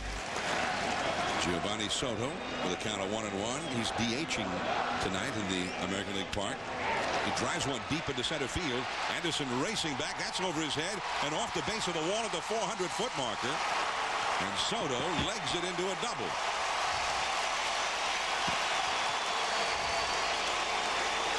And let's go back and take a look at those 4 swings again. And I'll tell you what I saw last weekend. Look at the target from the catcher. Away. Look where the ball is. It's away. Target again, away. That one's not as far out over the plate as the other one, but everything is away. All those pitches, they're setting up outside. Look where the catcher is. He's setting up outside, and Ramirez is hammering every one of those pitches. But when they got here Friday night, we've always talked about making adjustments. Well, they made some adjustments to Ramirez, as he stated. And a strike to Mark DeRosa now. And what they do is you have pitchers and catchers go over the hitters that they're going to face that weekend. And they talked about what happened last weekend, and they've made an adjustment. And we'll show you as the game progresses, but that adjustment has been that they've started to pitch him inside more and then going outside. Whereas last week, everything was away. He got in a groove out there and was driving the ball out of the ballpark. And now they've made him have to be conscious of the inside part of the plate as well as the outside part of the plate. And that's why hitting is such a tough thing to do, John, because you'll get hot, and then they'll make an adjustment to you. And then it's up to you to make the adjustment back. Well, he is 0 for 10 so far this weekend. It's 1-2 to DeRosa, and he did not like the call on that last pitch by Rob Drake, the home plate umpire. Foul on the first base side. And John is starting on Friday with Jose Contreras. Watch, here's the first pitch. Look at that. Where is that? See where the catcher's set up? He's set up inside, not outside. Then he goes away. But the ball still stays inside, and that's where Ramirez has had a problem. Once they make you start to think inside, that's when they can confuse you and keep you off balance. DeRosa called out on strikes over the outside corner. 2 down. And let's take it yesterday. In the 9th inning, Bobby Jenks. This is Ramirez hitting with a runner at third. Look where the target is. All of a sudden you see the catcher on the inside part of the plate and not on the outside part of the plate. And he was able to jam Ramirez, keep the ball on the infield, and able to win the ball game. So that's the adjustment that the White Sox made over the week to handle Ramos Ramirez. And that was, he said he's 0 for 10 now. That was the spot where the possible tying run of the game was at third base. With less than 2 outs. Could not get him home. Here's Jim Edmonds, runner at second. Edmonds off the leg of Burley. Swisher had made a valiant effort to get Edmonds, but not this time. Over to third goes Soto. Well, if that ball doesn't hit Burley, it goes into center field for a base hit and probably a run-scoring single. And you see Burley sticks his leg out there trying to block it. Good attempt there, yeah, good attempt by Nick Swisher at first base. This is all he could try to do, come get it and try to tag Edmonds as he went by. Great effort by Swisher. I haven't seen that particular style used often by a first baseman. It almost worked. So there is Soto at third. Now Edmonds at first, and here is Henry Blanco. No score in the game.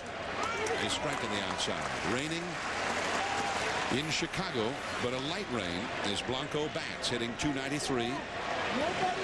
Trying to get as many right-handers as they could in there tonight against Burley, who's very tough on the lefties. And a fastball is high. Left-handers hitting only .218 against him so far this year.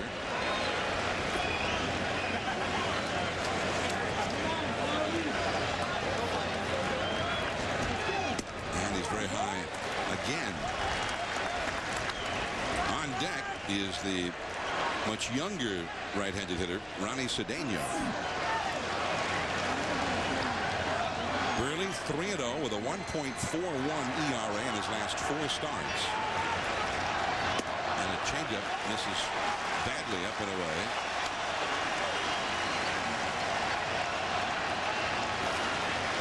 So 3-1 to Blanco. The Cubs hitting .288 atop the National League with runners in scoring position. But yesterday they stranded 4 runners at third base in a game they lost by 1 run. That ball is hit foul, deep, but very foul off the left field line. Jam-packed U.S. Cellular Field, as it has been all through the weekend. And they had a really exciting scene here just as we came back to start the telecast, because everybody was standing. They had some kind of music that was just kind of pulsating, some techno-type music. And people were standing and clapping rhythmically, cheering. 3-2 the count, and back to the bag is Edmonds. He'll be running with the pitch, but they're keeping Swisher on the bag with him here. Edmonds, who turned 38 2 days ago.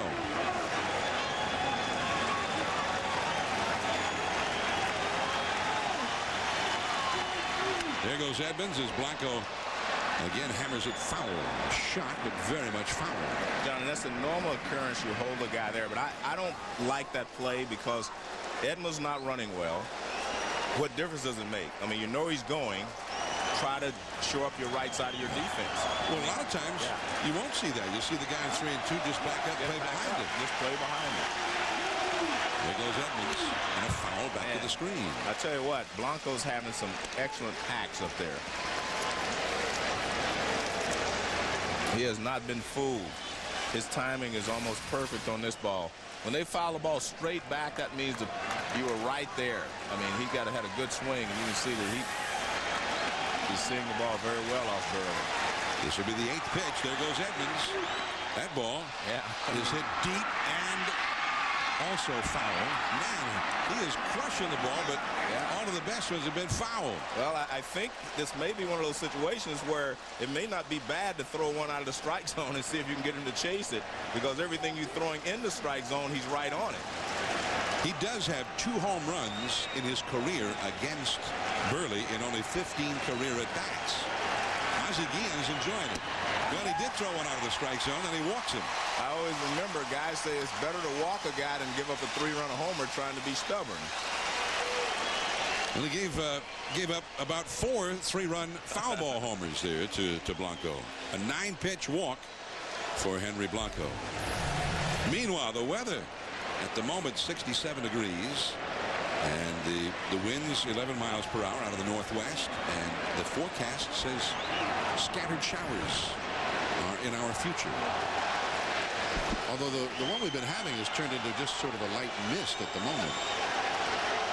Now, Don Cooper, the pitching coach for the White Sox, has gone to the mound to talk to Burley now with the bases loaded.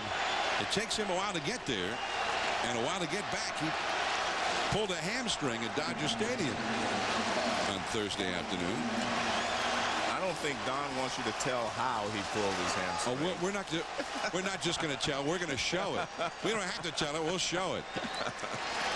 The bases are loaded for Ronnie Cedeno, 25-year-old from San Pedro de Macorís. First ball swinging. Here's Anderson, and the Cubs leave him loaded. No score. Burley gets out of it.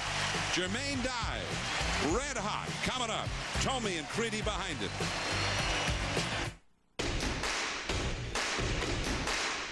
The great American holiday is coming, and here's something to celebrate. The Chevy 72-hour sale. You only have 72 hours to declare your independence from interest payments for 6 full years with 0% financing for 72 months.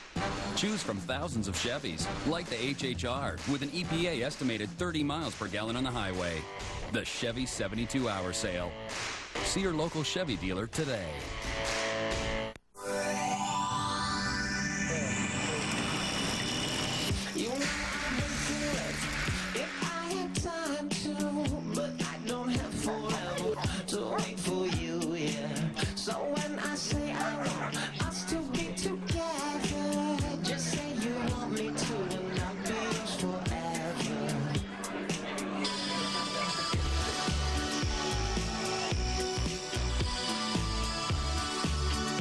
You're a superhero, for God's sakes. People should love you. Do I look like I care what people think?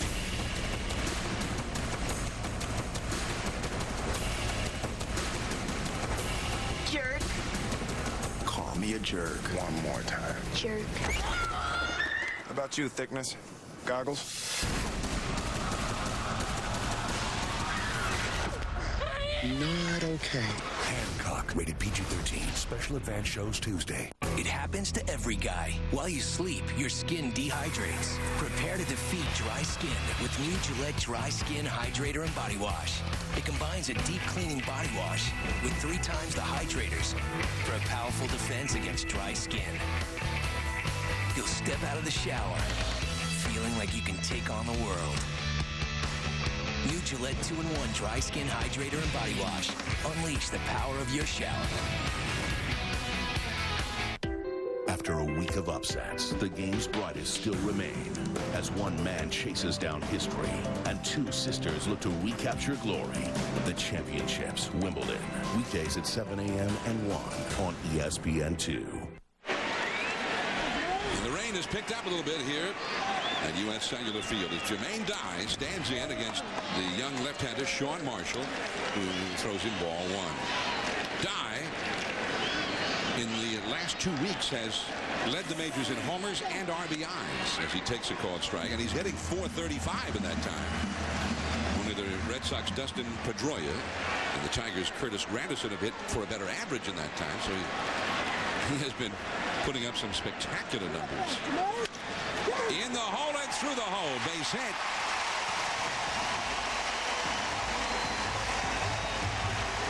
Jermaine Dye having quite a season, quite the last 2 weeks, and Peter Gammons, for a while it looked like Dye wasn't even going to be able to play yesterday, even though he'd been so hot. What was going on? Well, when he went home on Friday, he took Greg Walker, the hitting coach's advice, and stopped at Walker's favorite sushi restaurant, which knew.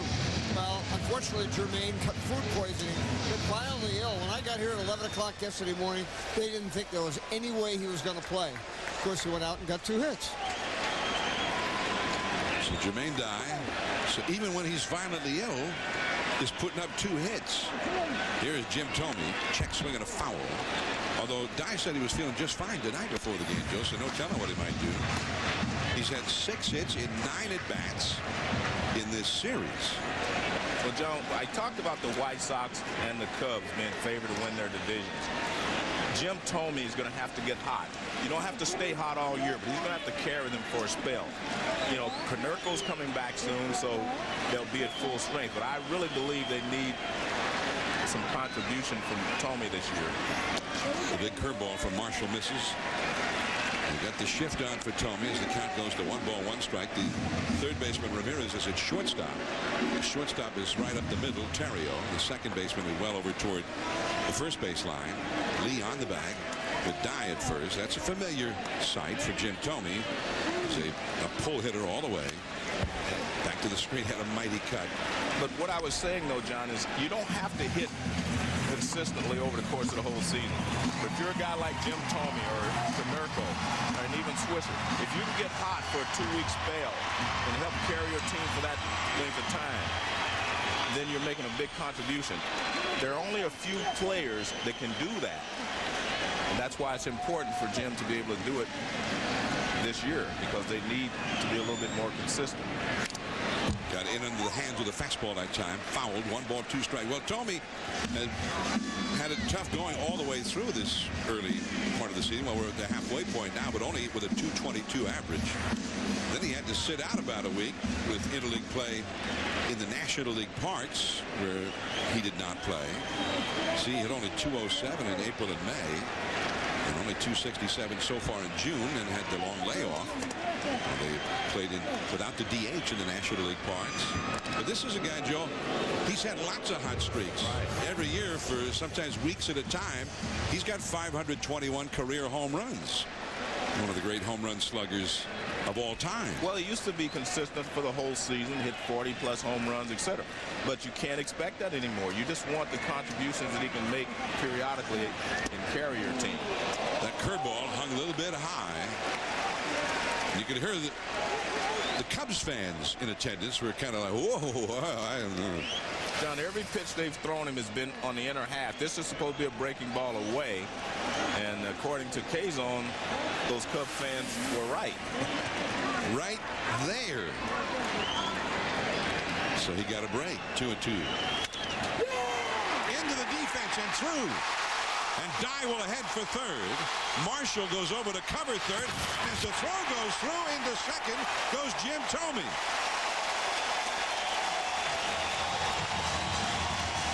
Wow. They gave away an extra base there. Second and third, nobody out. Joe Creedy coming up. Now Scott Reese with the Sports Center right now.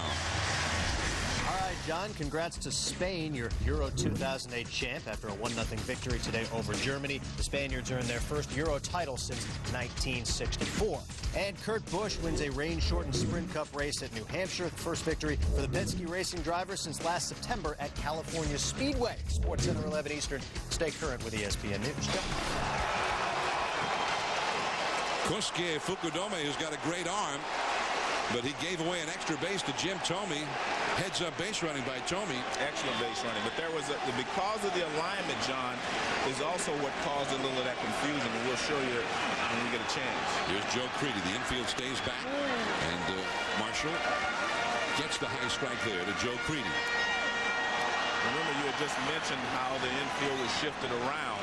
Well, there was not a third baseman near third base. So Sean Marshall had to go over and cover third base on the throw from Fukudome.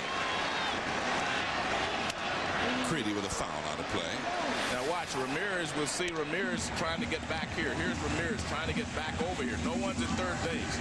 So what happens now, see, Ramirez is not in the cutoff position. He's over here. He should be here. But because he's not accustomed to doing this, he was not able to go over there and cut the ball off. Because if he would have been over there, he could have cut the ball off and kept Thome from going to second base. But that was caused by the alignment they were playing at. Normal alignment. They all know where to go. They know where to go. Creedy with a check swing. Did he go? No. Chad Fairchild, the first base umpire, And Lou Piniella in comes out favor of of the Creedy. dugout on that. And Lou's going to go out and have a few words with Fairchild. And I have to tell you, I can agree with Lou, except you can't argue balls and strikes. And the plate umpire, Drake, has come over, and he's thrown him out of the game.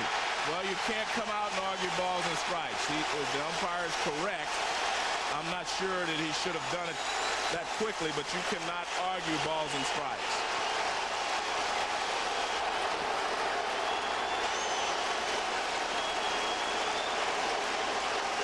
So Lou Piniella will get his money's worth now. He had his back. He never even looked at Rob Drake. Drake threw him out of the game without Lou even knowing about it at first. He had to give him the thumb 2 or 3 times before Lou got the message. Well, this may be one of those situations where maybe Lou's trying to light a fire under his team because he came running out on the field, and you're not supposed to do that.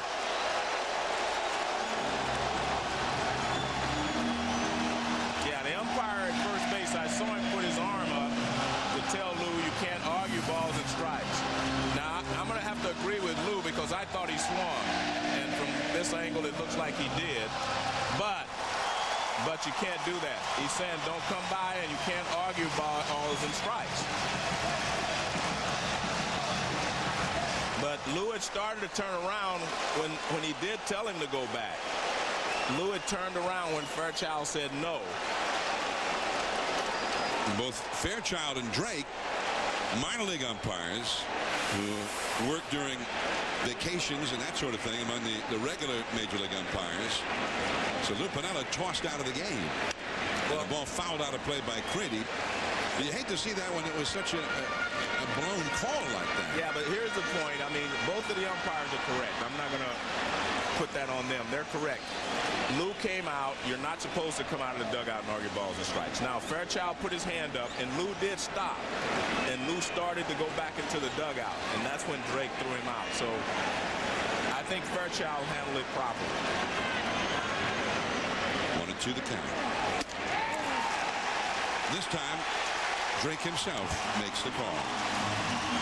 Remember, when there's an appeal like that, the point of contention, that means that the plate umpire has already ruled it no swing.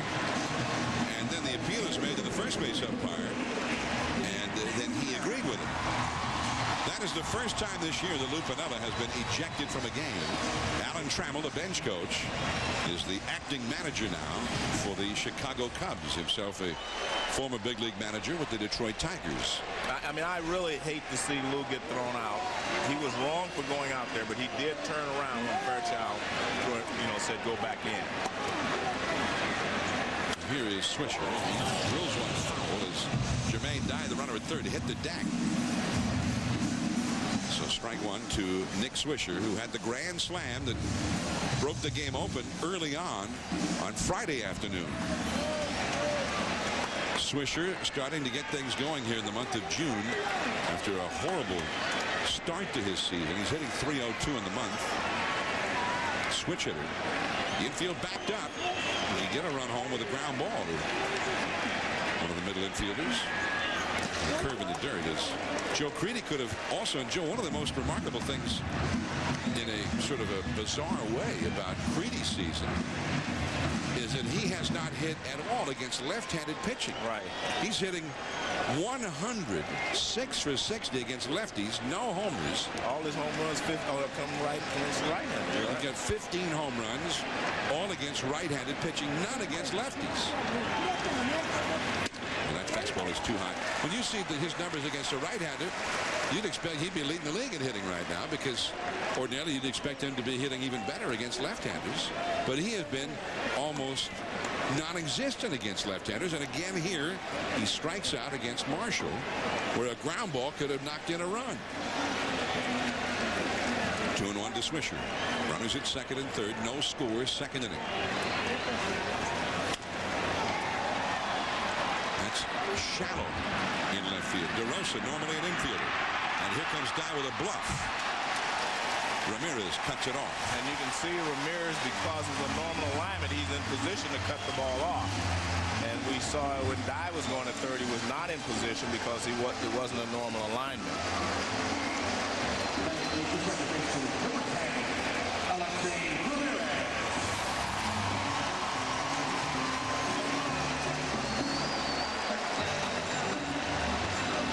Now you see Ramirez, he'll come in here and be in a cutoff position.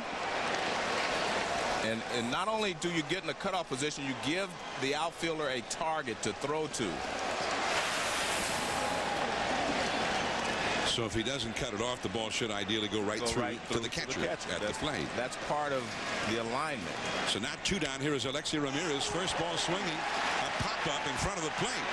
Who's going to catch it? Derek Lee, the Gold Glover, takes charge. And the White Sox with a great opportunity, but Marshall wriggles off the hook.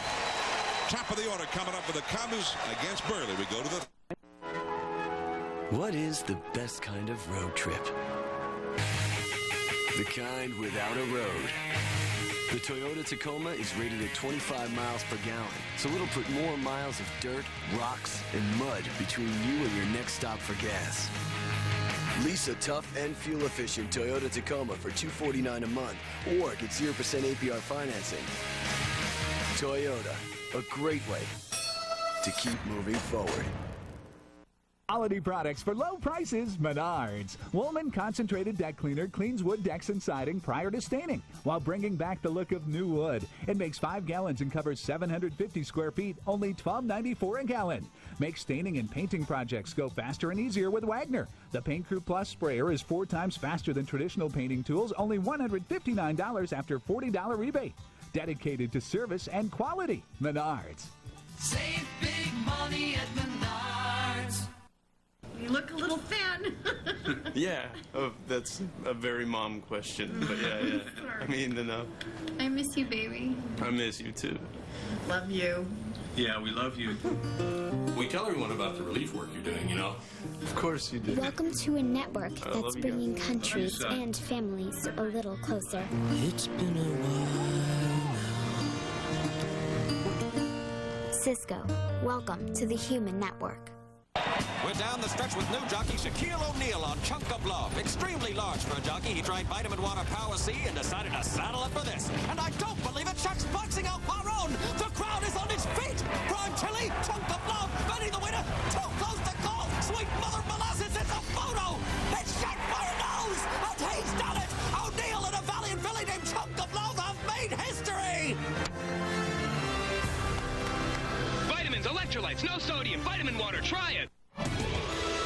ESPN Sunday Night Baseball, presented by Taco Bell, brought to you by Chevy, an American Revolution, and Vitamin Water. Try it. It works for Big Papi. As Joe and I taken that video at the 28th annual Taste of Chicago, which is currently underway in Grant Park downtown.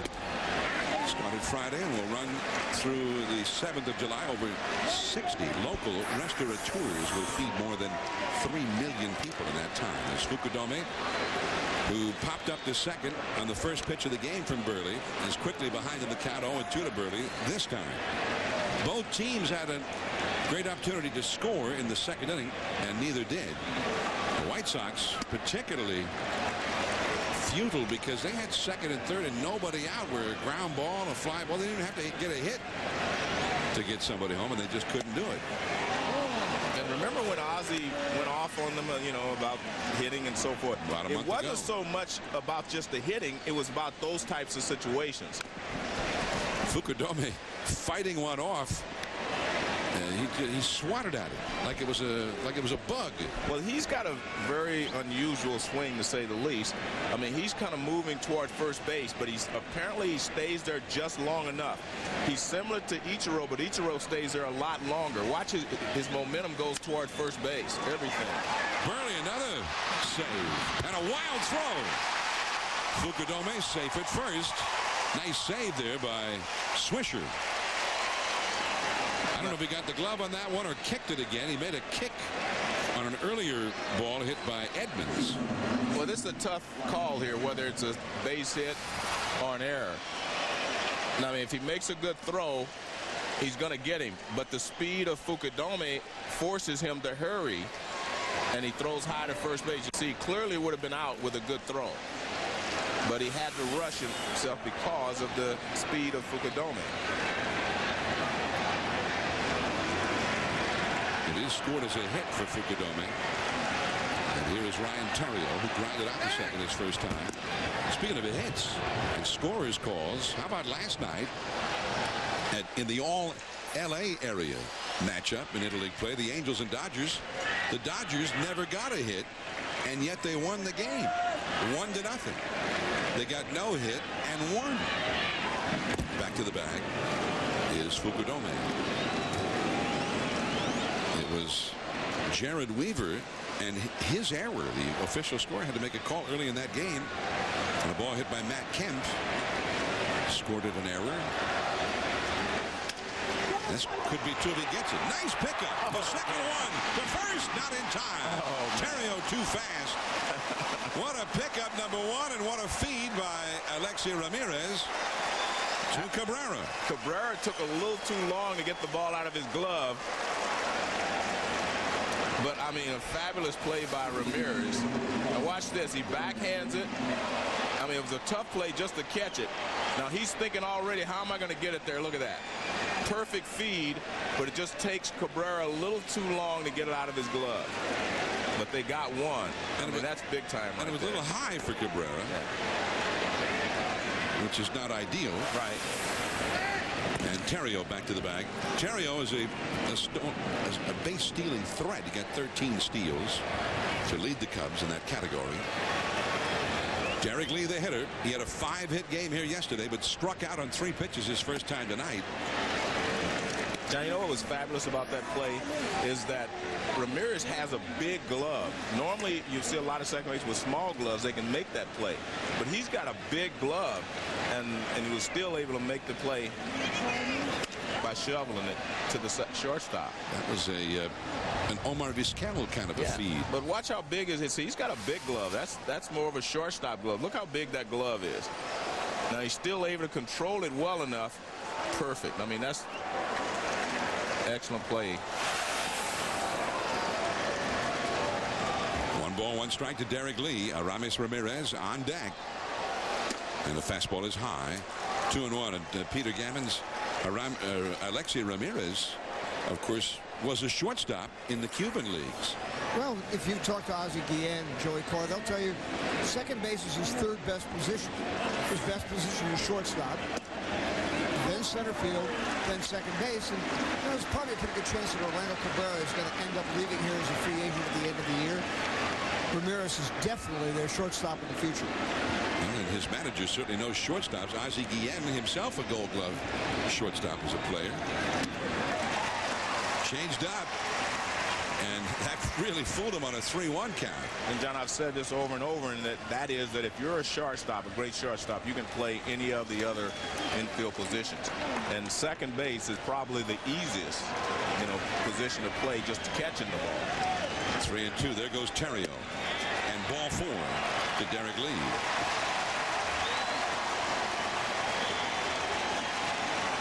That puts 2 men on.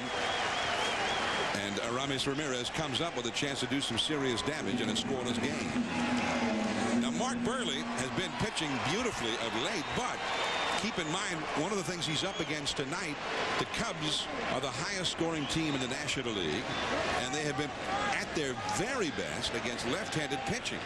They're hitting .291 as a team against the lefties, and they are 16-8 in games started against them by left-handers. That's a called strike to Ramirez. When you watch Krasinski work, John, he's doing a great job because they've been alternating in, out with Ramirez. He doesn't set up too quickly. He's not giving away location. But that's the pitch that has changed this whole thing. Here's the first at bat against Ramirez. See, set up inside. Now he goes back away with a changeup. Now back inside again with a cutter, and he pops him up. He went away the first pitch, and then he came right back inside there. They've determined that they're going to pitch him inside. We showed you what he did with balls away last weekend. And that one, when he's away tonight he's either off the outside or he's out of the strike zone low or high. That's just showing him another pitch so he won't just set up and think every pitch is going to come inside. You have to change your patterns against a good hitter like him. There you go, back inside. Caught by Ramirez. Over to first base, and a great save by Swisher, and they still get the double play at second base where Ramirez should have thrown the ball in the first place because Terrio was all the way over to third. That is not the way they practice that in spring training. That particular double play. The inning is over. No score. The great American holiday is coming, and here's something to celebrate. The Chevy 72-hour sale. You only have 72 hours to declare your independence from interest payments for 6 full years with 0% financing for 72 months. Choose from thousands of Chevys, like the HHR, with an EPA estimated 30 miles per gallon on the highway. The Chevy 72-hour sale. See your local Chevy dealer today. This is best for both of us. Promise.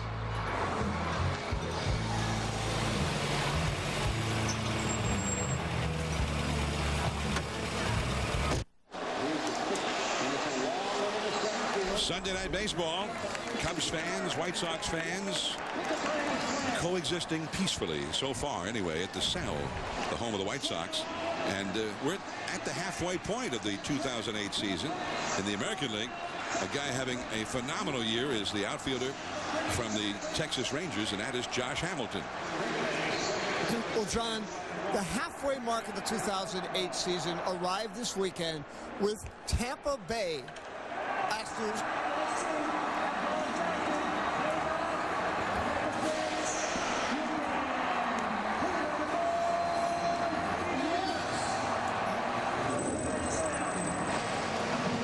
Some technical problems there with Peter, and talking about Josh Hamilton, the Texas Rangers center fielder, in one of the really most interesting trades in many years, acquired from the Cincinnati Reds for Edinson Volquez. And Volquez is having a spectacular year for the Reds, been one of the top pitchers in the National League, and Josh Hamilton leads the planet in RBIs. And let's see if we can go back to Peter and see if we can talk to Peter about that a little bit later on. I think but that brings up the age-old argument, John. Is an everyday player more valuable than a top pitcher? And the point is, like you said, Volquez has 10 wins, but is Josh Hamilton more valuable because he plays every day?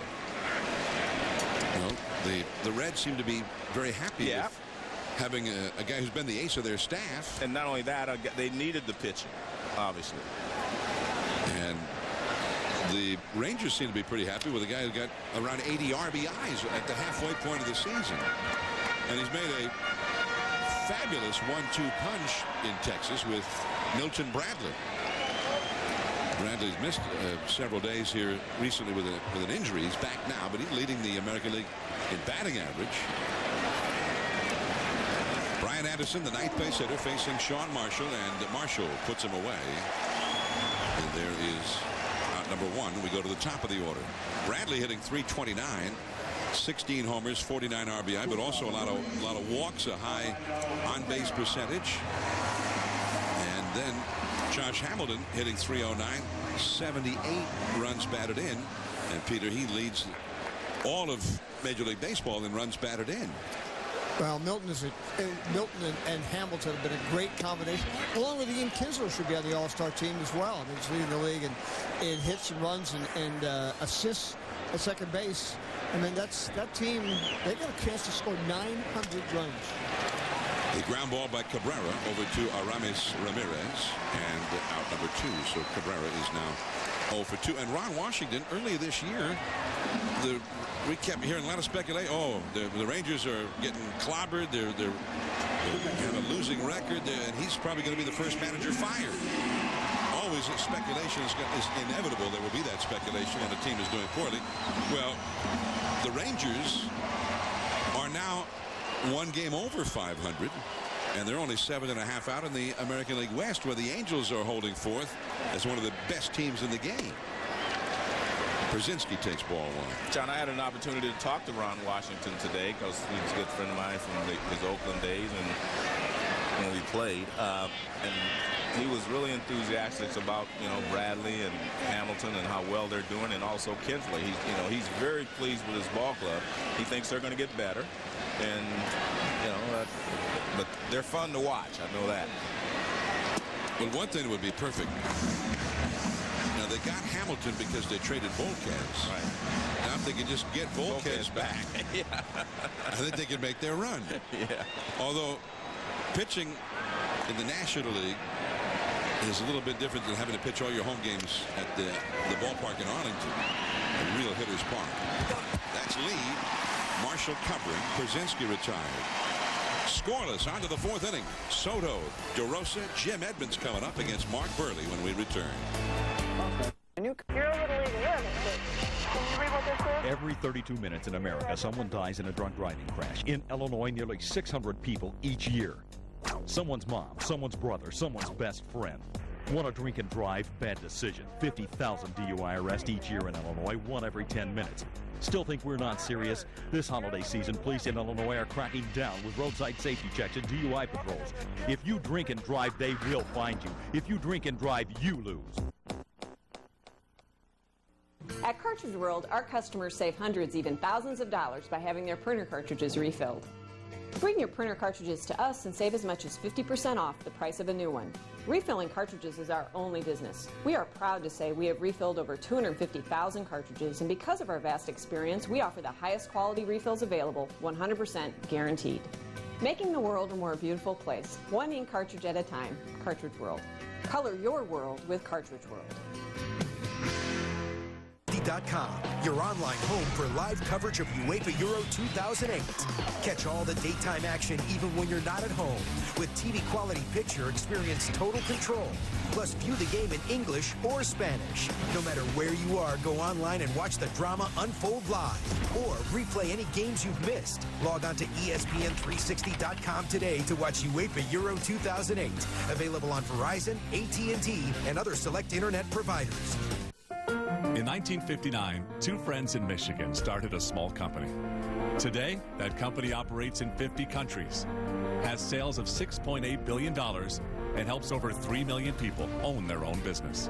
We're Amway Global. In North America, we proudly operate as Quickstar. We're a health and beauty leader with more than 450 products and 700 patents. And we're a company that continues to grow.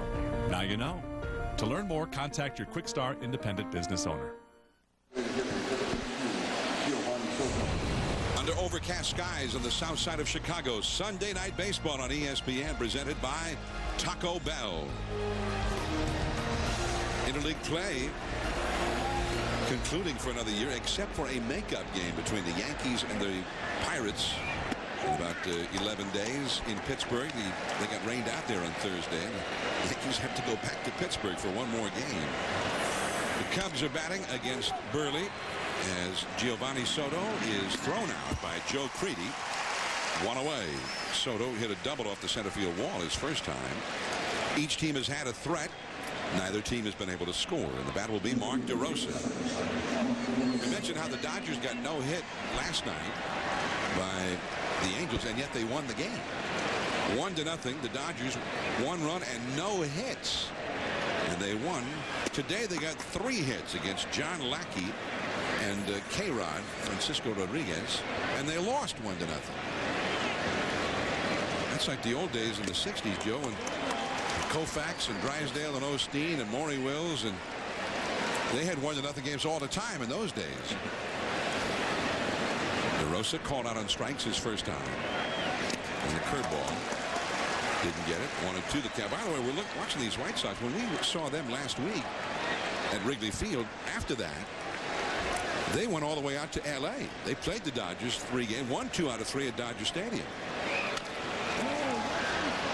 And that's maybe why Ozzie is yawning a little bit there. They had a lot of travel since we last saw them last Sunday. The Cubs stayed home and played Baltimore at Wrigley Field. They lost 2 out of 3 to the Orioles, while the White Sox won 2 out of 3 at Dodger Stadium. And then the Cubs came home, and they've won the first 2 games here. So the two ball clubs, literally and figuratively, have gone in quite different directions since last we saw them a week ago tonight. Jim Edmonds, and there's a strike. This is the quintessential Burley inning so far. Very few pitches, getting it done quickly, and very little solid contact by the hitters. 1 ball, 1 strike. Edmonds got an infield hit off Burley's foot. And there is Alexi Ramirez. He's the wrong guy to hit the ball to tonight. A 9-pitch inning for Burley. Carlos Quentin and then Jermaine Dye and Jim Thome. 3 sluggers coming up.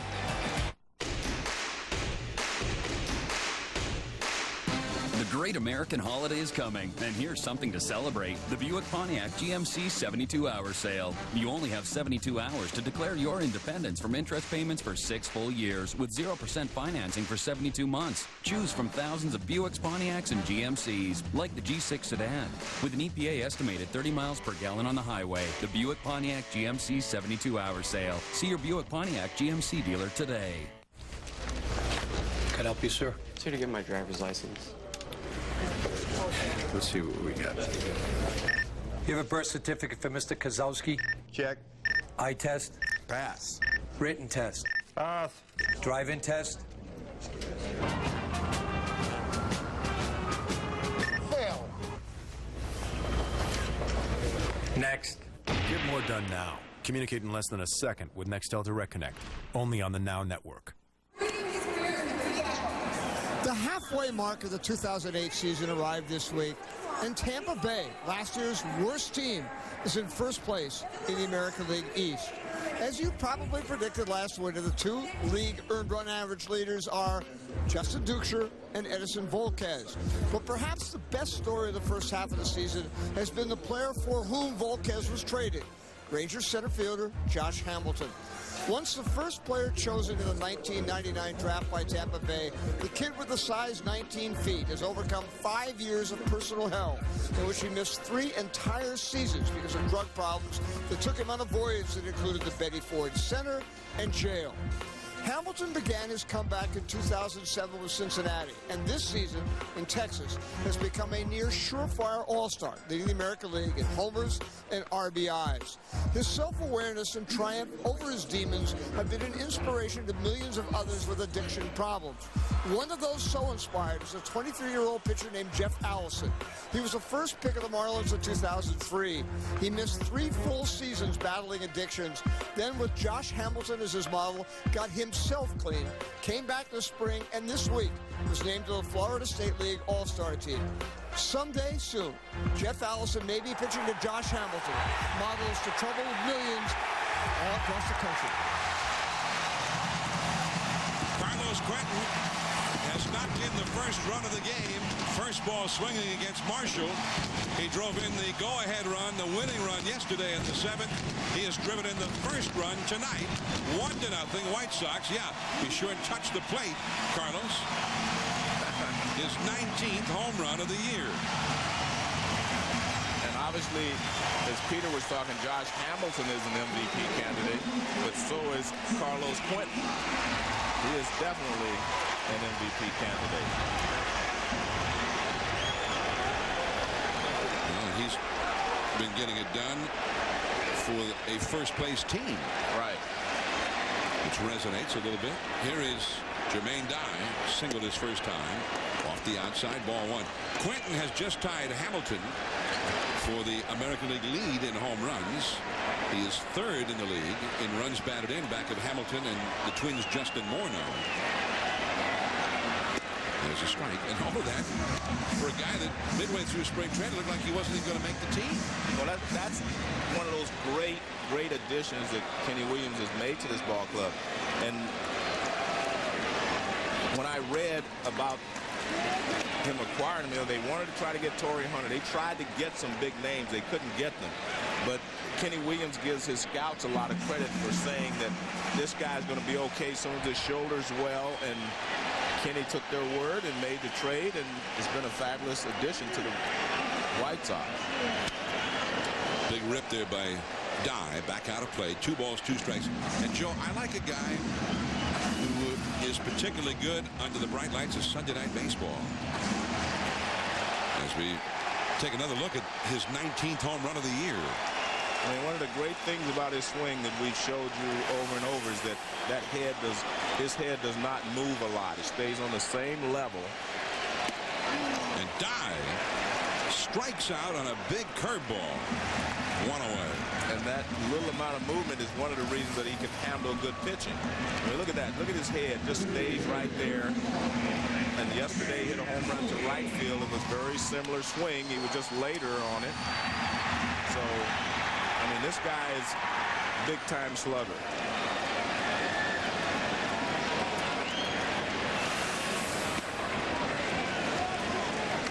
On the count to Tommy.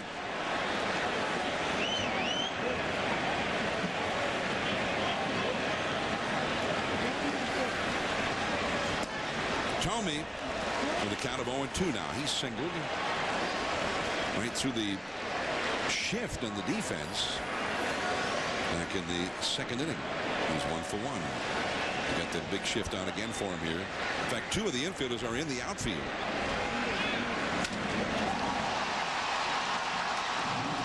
Stay in the yard is Edmonds. Number 2. 2 down. And here comes Joe Creedy with 2 down. Nobody on. Ronnie and the White Sox ahead 1-0. The White Sox have hit more home runs than any other American League team. The Florida Marlins lead the major leagues, but the White Sox lead the American League. Creedy with Dye with 19 now. Creedy's got 15.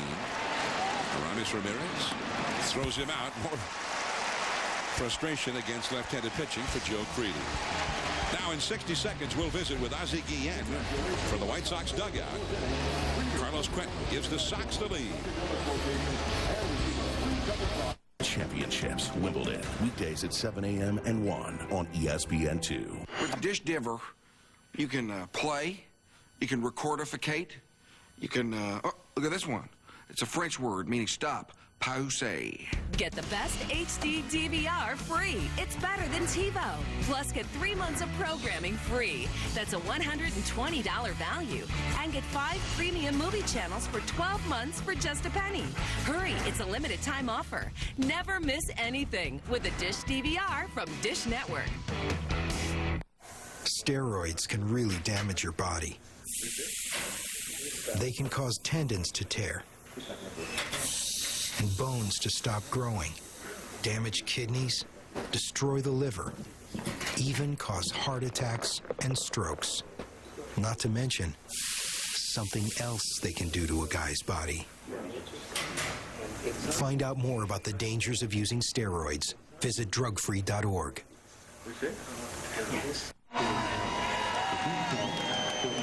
It's the all-Chicago Cubs-White Sox matchup from the cell on the south side, and the White Sox have a 1-0 lead after Carlos Quentin's home run.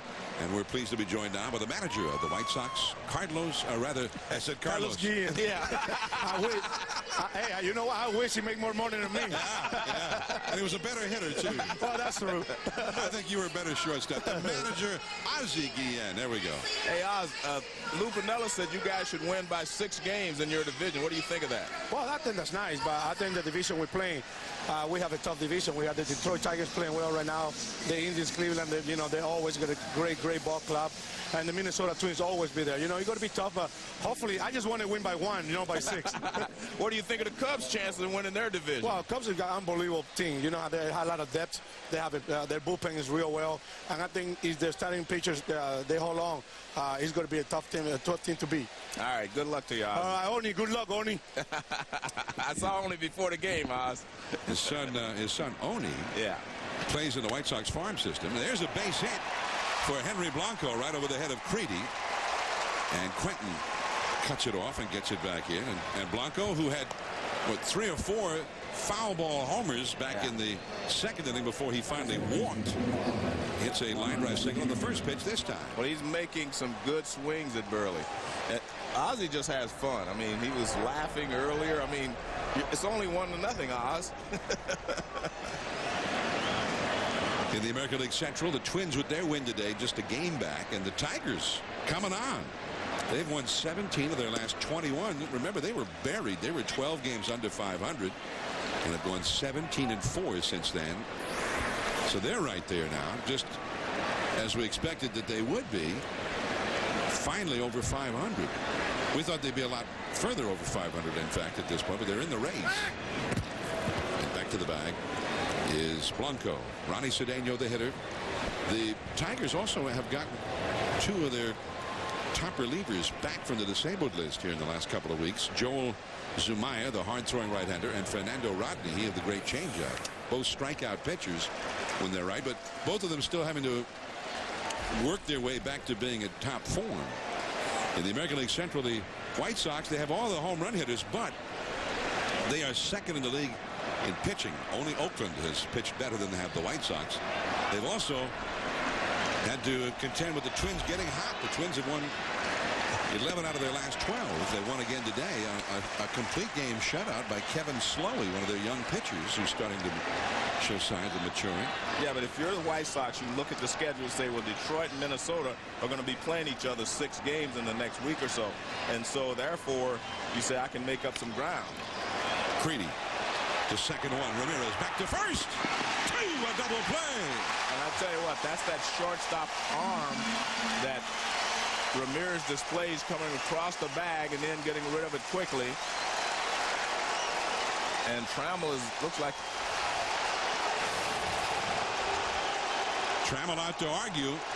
Well, let's look at the replay. It's a nice feed by Creedy. Gets rid of it quickly. And watch, he comes across the bag and he's got that strong arm, the shortstop's arm, and that's what gets the call at first base. Ronnie Cedeno thought he was safe.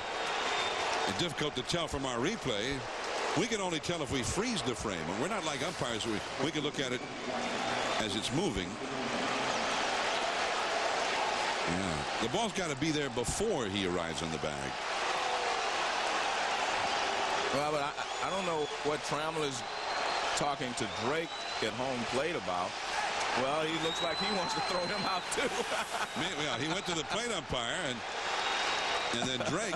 I think Drake had the thumb ready to go, did. Joe. He had the right arm ready to go. Rob Drake, in his 14th year as a professional umpire. Chad Fairchild, in his 10th year as a professional umpire. Both are minor league umpires. Well, they are working as the regular umpires have vacation time or have injury problems. And there's a called strike to leadoff man Fukudome. And John, they're saying, why does this have to happen to me? I mean, a check swing and now another close play at first base. I mean, everything's happening here in the first 5 innings of this ball game. Starting to rain a little bit again. A little mist falling here in Chicago. 1-2 to Fukudome, who is 1 for 2 in the game. See the mist reflected in the lights. And the slider from Burley misses. 2 balls, 2 strikes. Well, when we freeze the frame, we could see clearly that Cedeno should have been called safe at first base. And that curveball misses. 3-2. Well, I actually would love another look from a different angle to make sure his foot wasn't in the air when that ball was caught at first. It appeared that he was safe. Woo! 1 hit, nobody left. Nick Swisher coming up, and then Alexi Ramirez. It is 1-0 Chicago White Sox. Oh, is that queso in that crunch wrap? Mm-hmm. Oh, it's a party in the elevator. Taco Bell's new Queso Crunch Wrap. All that cheesy, spicy, beefy queso dip flavor you love, now in a crunch wrap.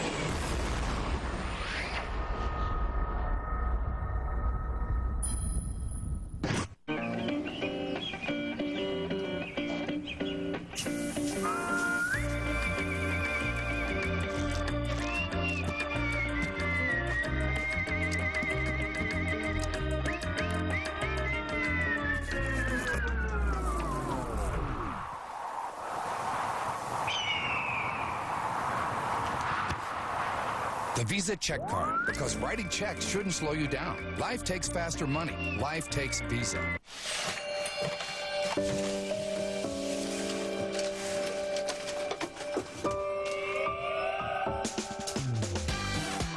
Sure, a lot's changed over the years, but you two do have a groovy thing going on. Don't let erectile dysfunction get in the way. Viagra can help you enjoy a more satisfying sexual experience. America's most prescribed ED treatment is marking its 10th anniversary. Want to learn more? The facts are there to greet you at Viagra.com. Ask your doctor if your heart is healthy enough for sex. Don't take Viagra if you take nitrates for chest pain, as it may cause an unsafe drop in blood pressure. Side effects may include headache, flushing, upset stomach, and abnormal vision. To avoid long-term injury, seek immediate medical help for an erection lasting more than 4 hours. Stop taking Viagra and call your doctor right away if you experience a sudden decrease in vision or hearing. Ask your doctor if Viagra is right for you.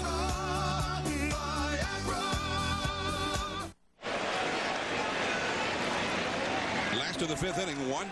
The White Sox are leading on Carlos Quentin's 19th home run. And now here is Nick Swisher. A check swing and a foul off the catcher, Henry Blanco. Swisher flied out to shallow left with 1 out and runners at 2nd and 3rd in the 2nd inning. The White Sox had a chance to score first and could not. They had 2nd and 3rd and nobody out, and Creedy struck out. Swisher flied out to shallow left. The runners couldn't advance, and finally the 2-down Ramirez popped up to the first baseman. So that was sort of the problem for the White Sox in a graphic fashion, where the White Sox, all too often, if they don't hit home runs, they don't score. They're 1 run on a home run. There's a ball in the dirt, and the count is 2-1 to Swisher. Switch hitter, batting right-handed. Ozzie Guillen. It's interesting how the White Sox have evolved, Joe, after they won the World Series 3 years ago. Yeah. Playing, as Ozzie called it, smart ball. They could steal bases. They had Scott Pasednik they had acquired that year. They had shed some power, added some speed, and they were a club that could steal bases. They could hit and run. They got the runner home for 3rd with less than 2 down. And now they're a ball club that's kind of one-dimensional offensively again. Mostly, it's all about the power. And that's a walk for Swisher to start the inning. Well, remember, that's why Kenny Williams made the trade for Pasednik and gave up Carlos Lee. Remember, he was saying he was tired of winning 10-0 and then losing 2-0 the next day. He wanted a more, consistent offense. So they went to speed, they went to smart ball, they went to all those things, and they won the World Championship. But he felt like they needed to make some changes after that, because remember, Pasednik is now gone. And so it's a different ball club again. So he's revamped it a couple of times. As we see Kenny Williams, the general manager of the club. Here's Alexei Ramirez. But also keep in mind, it's not that easy just to go out and find a guy like Scott Pasednik. And he had injury problems after that World Series year and was never able to quite give them what he gave them that year. Alexei Ramirez popped up to first his first time. And John, I had a great conversation with Greg Walker today. Remember, Greg was called out a little bit along with Kenny Williams by Ozzie Guillen, when the team was struggling from an offensive standpoint. And and I talked to Greg about his philosophy on hitting and the approach that hitters have, that his hitters, the White Sox have. Sounded like a broken bat. Here comes Edmonds. And one away. Swisher will have to hold it first. And the thing I liked about him, he basically was saying that he deals with each individual. He doesn't have a real consistent thought on saying, well, everybody should go up there and take a pitch, or guys should go up there and swing at the first pitch. He looks at certain guys. See, like Brzezinski, he said he's never going to walk a lot. He's a guy that's aggressive. All he wants him to do is try to make sure that he swings at more stretch pitches in the strike zone. So his approach with each hitter is different, and I like that. That's kind of the way, I learned Ted Kluszewski was like that. Klue, a big slugger who had the short sleeves with the bulging biceps would show, and he was your hitting instructor. Right. Could work with a guy that slapped the ball around like me. I've worked with Bench, who could hit the ball out of the ballpark. Tony Perez, Pete Rose. He worked with all of us as individuals, and that's what I got from Greg Walker in talking to him today about hitting. Right-handed Anderson. That's a strike on the inside. Plus, I thought he had handled the situation very well, you know, when he was called out by Ozzie Guillen. You know, obviously he didn't appreciate it, but he didn't go all ballistic, but he did let Ozzie know that he didn't like it, and I really like that. I mean, you can't just let it go, and he did. I thought he handled it perfectly. One strike to count to Anderson. And again, the cutter inside, and the count is now 1-1. I'm Jon Miller with Joe Morgan. Peter Gammons is here, and we're in Chicago. Last Sunday we were at Wrigley Field, and the Cubs were on top of the Chicago baseball world, and now the White Sox are home, and they're going for the sweep over the Cubs here with a win tonight. They'll do that, and they have a 1-0 lead. Well, we know the Cubs have had a great home record this year. There goes the runner. And Anderson deep into left center field. That one's way back there. Home run! Now that's a hit and run. Deep left center field. And Brian Anderson with his 4th home run of the year. 3-0 White Sox.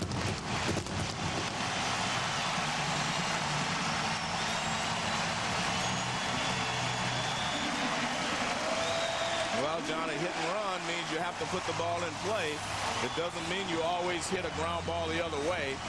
You can see Soto coming out to make the throw to second base, but he doesn't get the ball as Anderson takes the fastball away and hits it high and deep into left center field.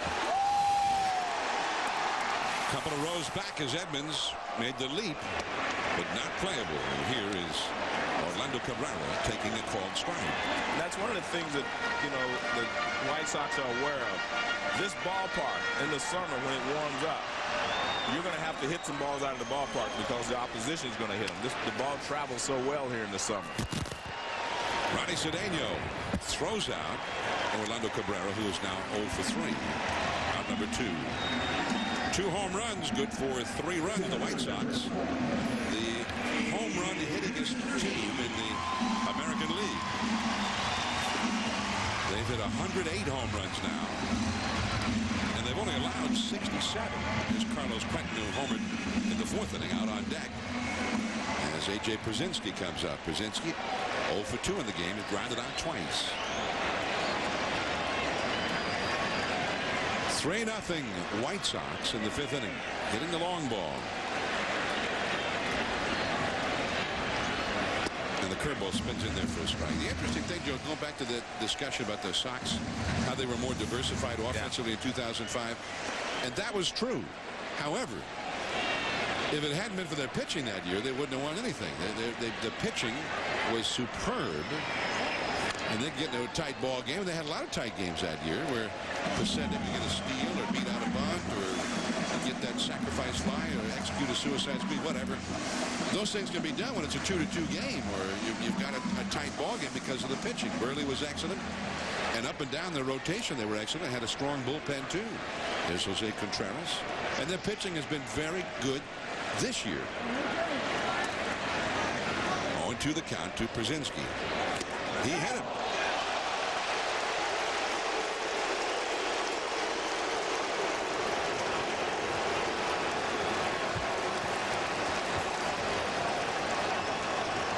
Fourth time this year, Przinsky has been hit by a pitch. And now Carlos Quentin will get another shot. He rocketed one. It's 330 down the left field line, and he hit one 405 feet. That was the estimated distance. The bullpen for the White Sox is right behind the left field wall, and he cleared that bullpen by plenty and way up into the bleachers. He also homered yesterday to the opposite field against one of the Cubs ace relievers, Carlos Marmol. A lob could be trouble if it's fair, but no. Fukudome gets there in foul ground. He ran it down. 2 runs for the White Sox. On to the 6th inning. Terrio, Lee Ramirez coming up. 3-0. The Ford F-Series has stood by the American worker for 60 years. It's the truck that helped build this country.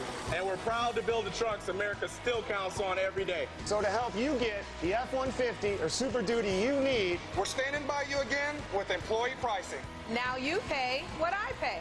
Just when you need it most, our best offer of the year. And a great time to drive one. Get an F-150 or Super Duty and get employee pricing plus $2,000 cash back and $1,000 bonus cash. Home is a place to spark family fun and to celebrate our freedom.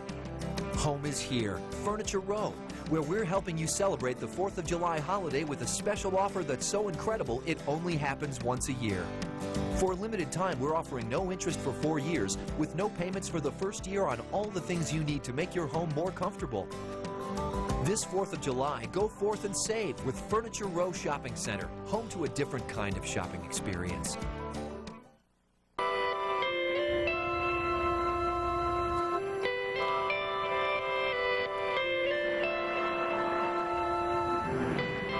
Where we come from, high gas prices are nothing new. Perhaps that's why BMW offers more vehicles that average at least 28 miles per gallon than any other luxury automaker. BMW, the ultimate driving machine. Test drive one of our fuel-efficient vehicles today. Have you ever felt small? I mean, really, really tiny, like a speck of nothingness. You could be big time, like me. How do you get bigger? By doing big things. Huge, enormous things. You can make a big move right now. Vegas right now. Vegas right now is opportunity knocking. It's banging your door down with incredible deals and mind-blowing new venues. Answer the door and live the dream at visitlasvegas.com. Live large. Do Vegas right now. ESPN Sunday Night Baseball, presented by Taco Bell. Brought to you by One A Day Men's, the official multivitamin of MLB, specially formulated to support prostate health. BMW, the ultimate driving machine. And Las Vegas, overtime guaranteed. Mark Burley has shut out the Cubs through 5 innings on 4 hits. And he throws strike 1 to Ryan Theriot. A guy whose job is to get on base in front of the sluggers. The sluggers follow. That one's off his foot. Ouch. Strike 2. And Burley keeping the ball in on his hands, and that one down off the foot or the ankle, and take a few moments to try and shake it off. Theriot, they had, after he signed with the Cubs in the minor leagues, they encouraged him to be a switch hitter because he was a speedster, but never really got it going as a left-handed hitter. And finally, in 2005, he said, look, really, I want to give up switch hitting. I'm a much better right-handed hitter. And they said, okay. And that year, he sped through the minor leagues and ended up in the big leagues. And a foul ball, still 1 ball and 2 strikes. Last year, early in the season, Lou Piniella went up to him. He said, Ryan, you think you could play shortstop? And Theriot said, that's my position. I only played shortstop until I got to the big leagues, and you started playing me at second base. He says, really? He says, yeah, I'm a shortstop. And again, fouled away. 1 ball, 2 strikes. And so Piniella said, well, good, because we're playing you at shortstop starting tomorrow. And he's pretty much been there ever since. Lou Piniella is no longer managing this game, at least from the dugout. He was ejected back in the 2nd inning. And Theriot is thrown out by Ramirez, 1 away. Let's go to Scott Reese in the studio with the Sports Center right now. All right, John, Spain is your Euro 2008 champ after a 1-0 finals win over Germany. First Euro title since 1964 for the Spaniards. And former White Sox, current Tiger, Maglio Ordonez, on the disabled list with the dreaded oblique injury. Mags hitting .307 with 12 homers this season. Sports Center, 11 Eastern. Stay current with ESPN News. John. 0-1 to Derek Lee. Curveball in there. He is struck out and walked.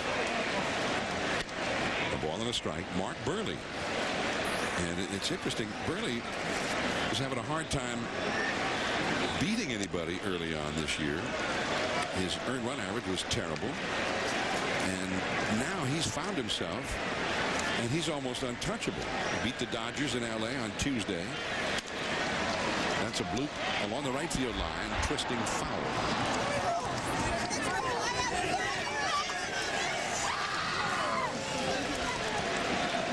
He's allowed 5 earned runs in his last 5 starts, including tonight.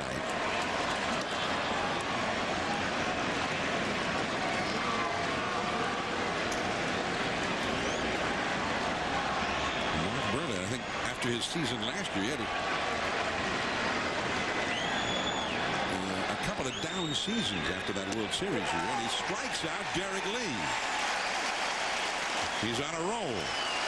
Joe, time now for our next instant analysis. Well, John, we've showed you that Ramirez handled the ball well last week away in Wrigley. Now they're pitching him in. The first time up, jammed him, he popped up. But he's made an adjustment as well. The next time at bat, they pitched around, in, out, and then they got the ball inside. And you see he tries to go the other way, and he hit a line drive to second base. So that's what they call adjusting to the adjuster. And they made the adjustment. Now he's adjusting to them. But I think Burley's doing a great job, John, of not just staying inside. He's throwing change-ups away, moving the ball in and out. But his out pitch so far in this ball game has been the inside right there again. You see, every time he goes away, he comes back to the inside part of the plate. So he's doing a fabulous job of keeping Ramirez off balance, and they've done a great job this weekend of keeping him off balance. He's flagged to shallow center and lined into an unorthodox double play. On the inside again, and a pop-up. Ramirez out. Die in. It is die. Both Derek Lee and Aramis Ramirez hitless for the night against Mark Burley, who's had 6 shutout innings. Did you know 1 in 3 men will face prostate issues? 1 in 3? Really?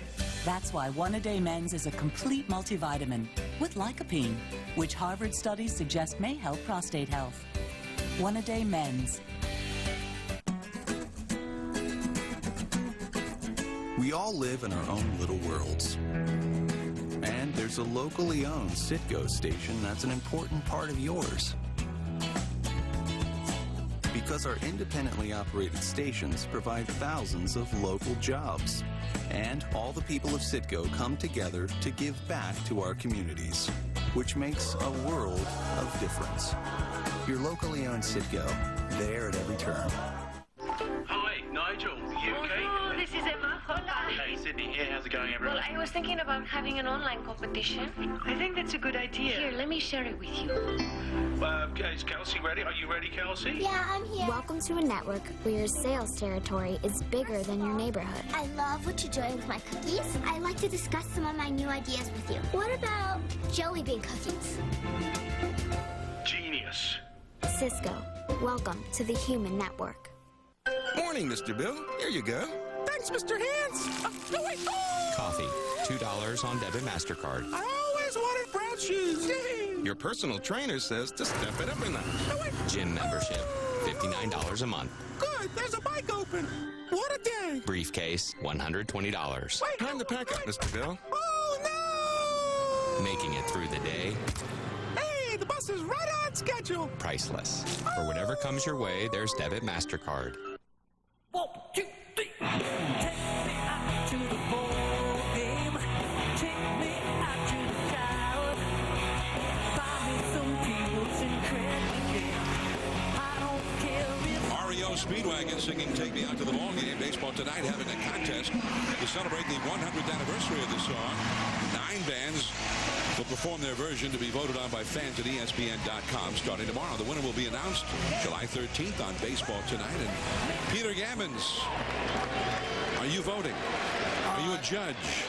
No, I'm not a judge, but I will go. I'll review them on ESPN.com later tonight and put in a couple of votes.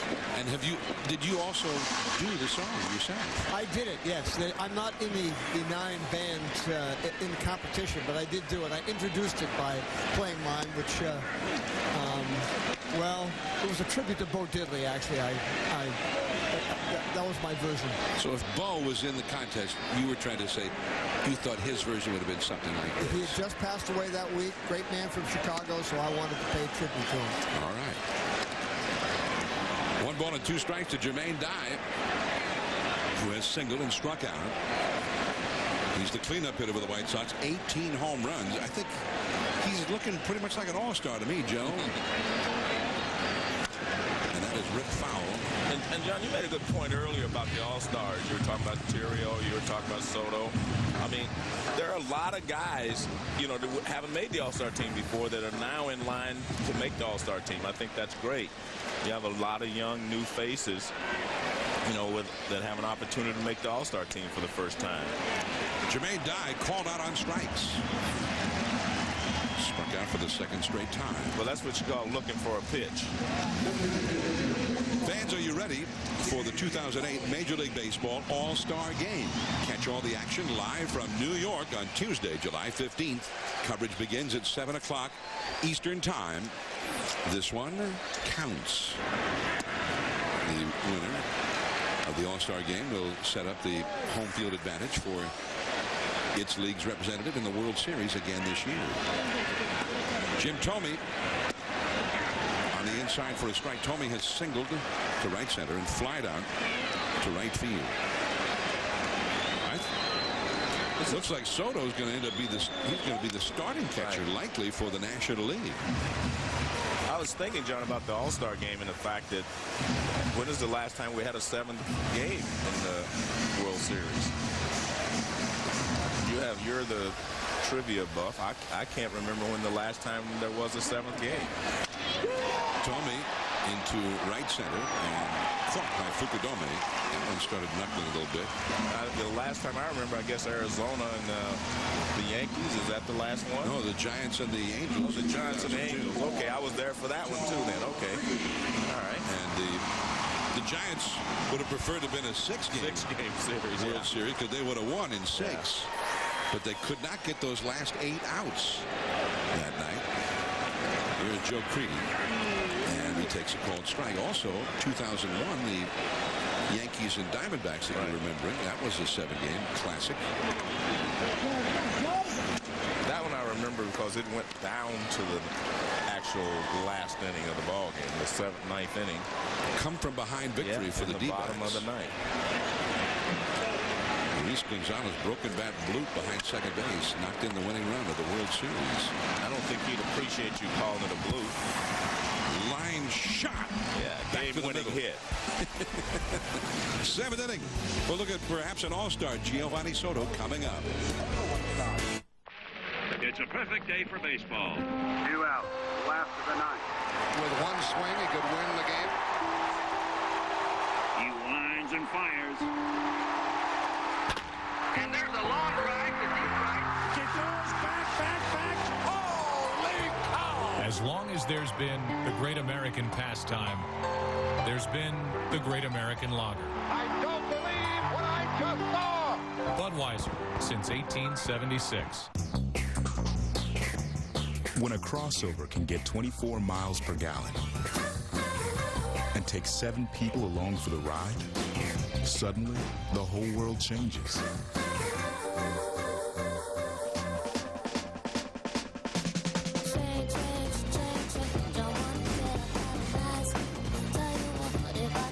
Discover Flex from Ford.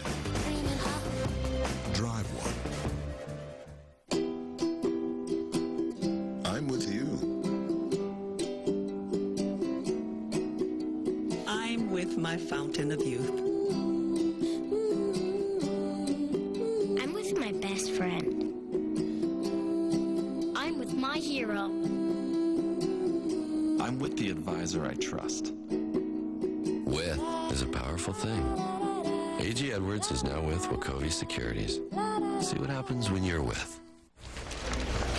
Can I help you, sir? It's here to get my driver's license. Let's see what we got. You have a birth certificate for Mr. Kozowski? Check. Eye test? Pass. Written test? Pass. Drive-in test?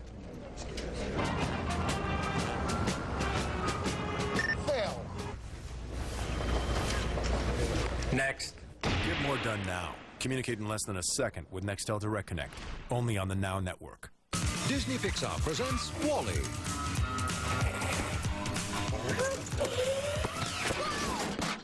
Don't miss this summer's comedy hit.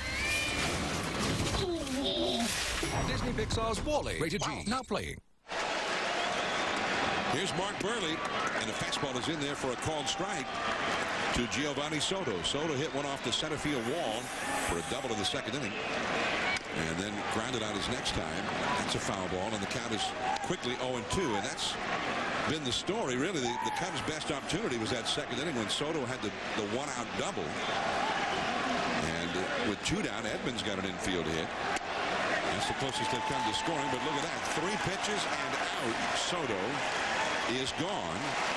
Burley, whose earned run average was almost, it was above 6 at the end of May, as he got a kind of a friendly call there, Joe. What do you think? Friendly? Okay.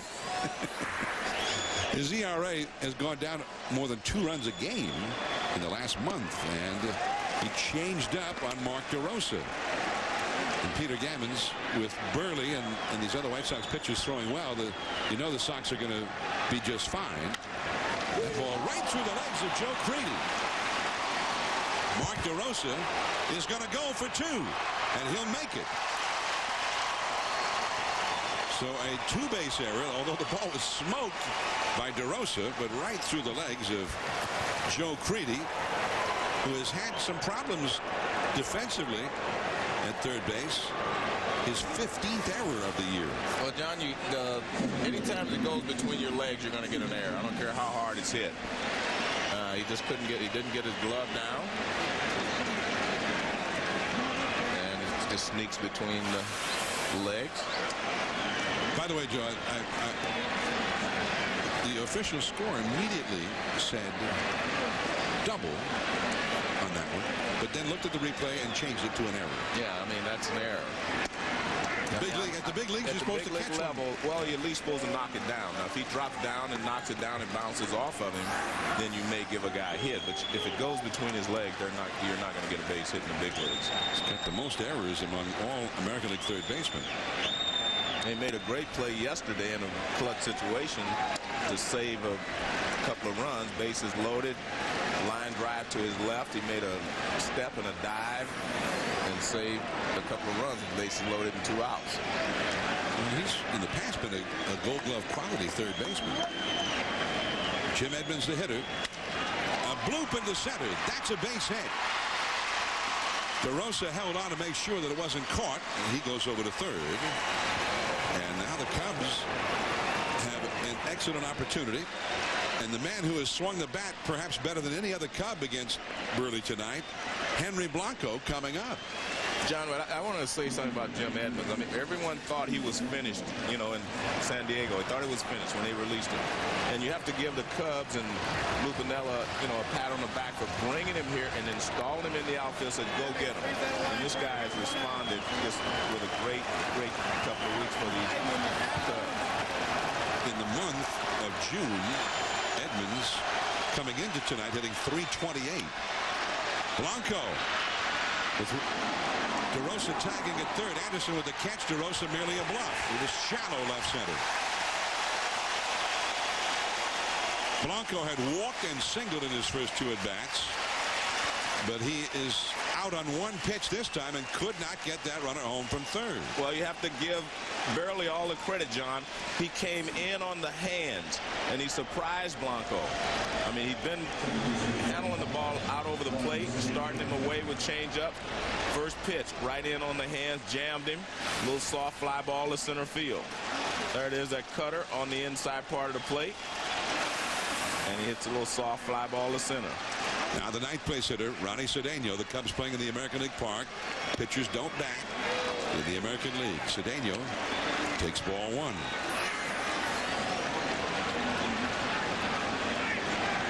Cedeno is flied out to shallow right center, and he grounded into a double play his last time. That was controversial. That's a base hit to center.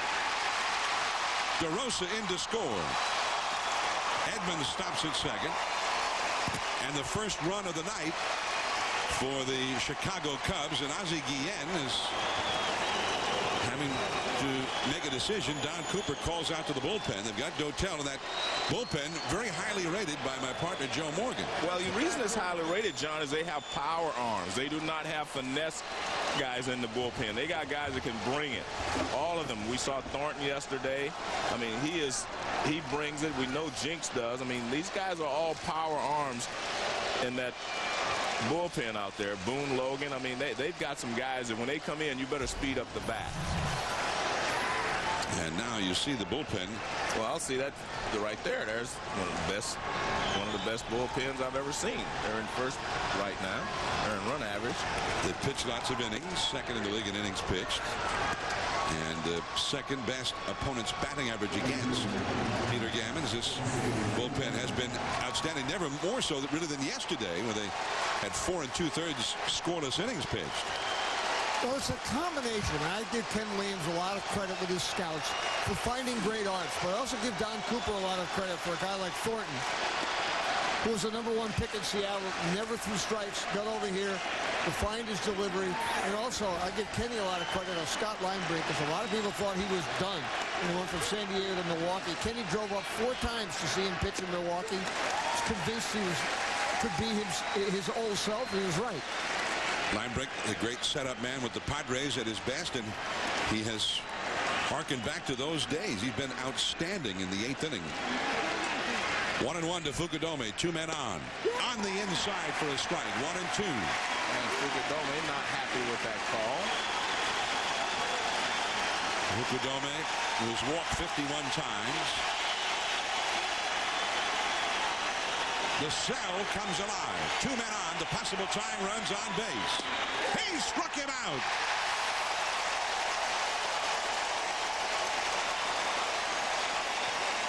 Seventh inning stretch time in Chicago. Mark Burley has been sensational. Why is the Toyota Tundra Motor Trend's 2008 Truck of the Year? Because Tundras. Why is Tundra the full-size pickup that's easy on your budget? Because Tundras.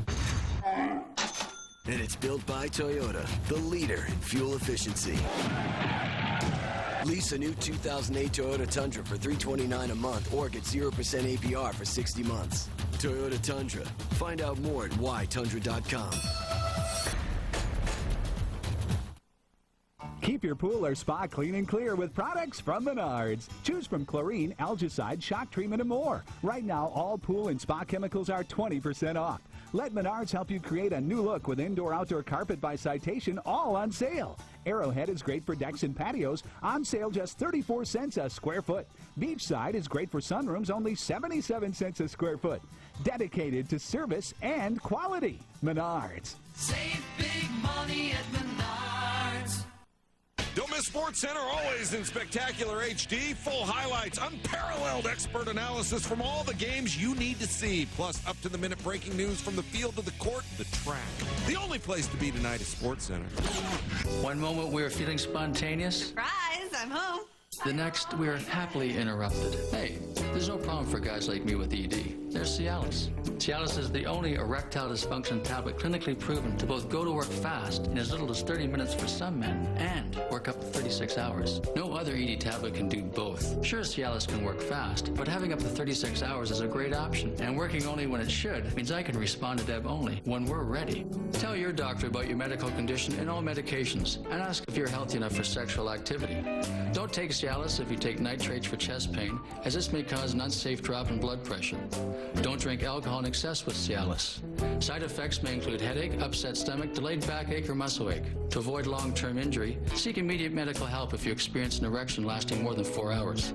If you have any sudden decrease in hearing or vision, stop taking Cialis and call your doctor right away. Why ask your doctor about Cialis? Because when the moment is right, you can be ready. 4-star crash rating for roll. Hello there. What if I told you I could get you that Jetta for just $198 a month, my little bouffant beauty? Don't be shy. It's got ABS brakes and 6 airbags standard. What do you say to that? I would say sign me up. With the engine roaring and the windows down, that hair of yours would look amazing. Thank you. I think. Get 3D dubs for under $199 a month, or get 0% APR on all 2008 models. Legendary Volkswagen value. It's what the people want. 8 strangers. The president has been shot. 8 vantage points. I think I just saw the guy who did it. 1 truth. Oh my God. Dennis Quaid, Forrest Whitaker. There's something else going on here. Hold your breath. Vantage Point is a non-stop thrill ride on DVD and Blu-ray high def July 1st.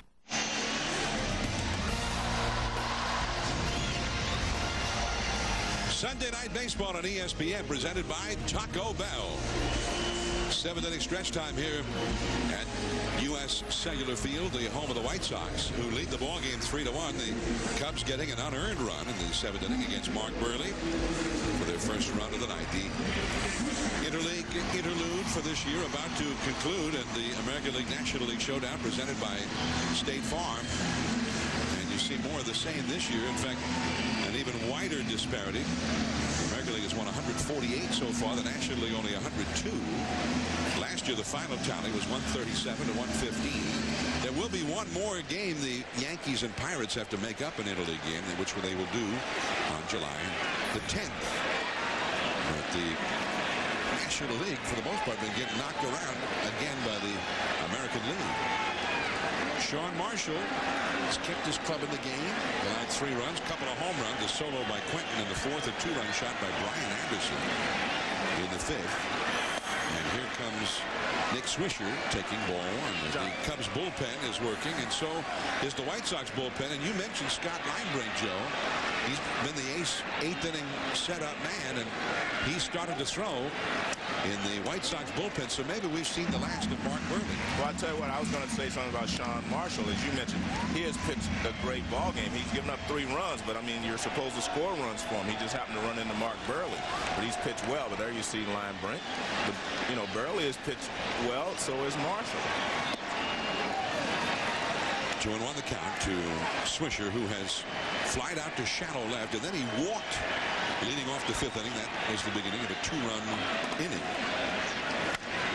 Hammers that one foul into the seats. Well, you always want your pitcher to win, but if you're the Cubs, you have to be encouraged by the fact that Marshall has come back and he's pitched well. He matched up against, you know, one of the top pitchers in the American League, and he's held his own. I mean, it was 1-0 ball game till the 2-run homer by Anderson in the bottom of the 5th.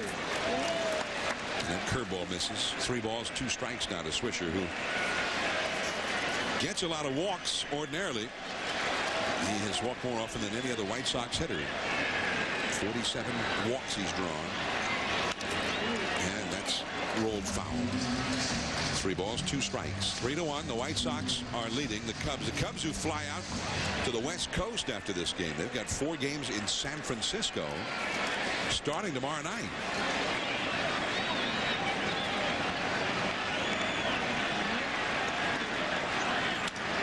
Base hit. 5th hit for the White Sox. Now, the Cubs bullpen is very busy. We'll see how long they decide to stay with Marshall. In the foreground, that is Jose Ascanio, and in the background is Kerry Wood, who is the closer. Hadn't been much call for Kerry Wood to pitch here lately. The Cubs have not had games to close. They've won only 1 time since last Sunday.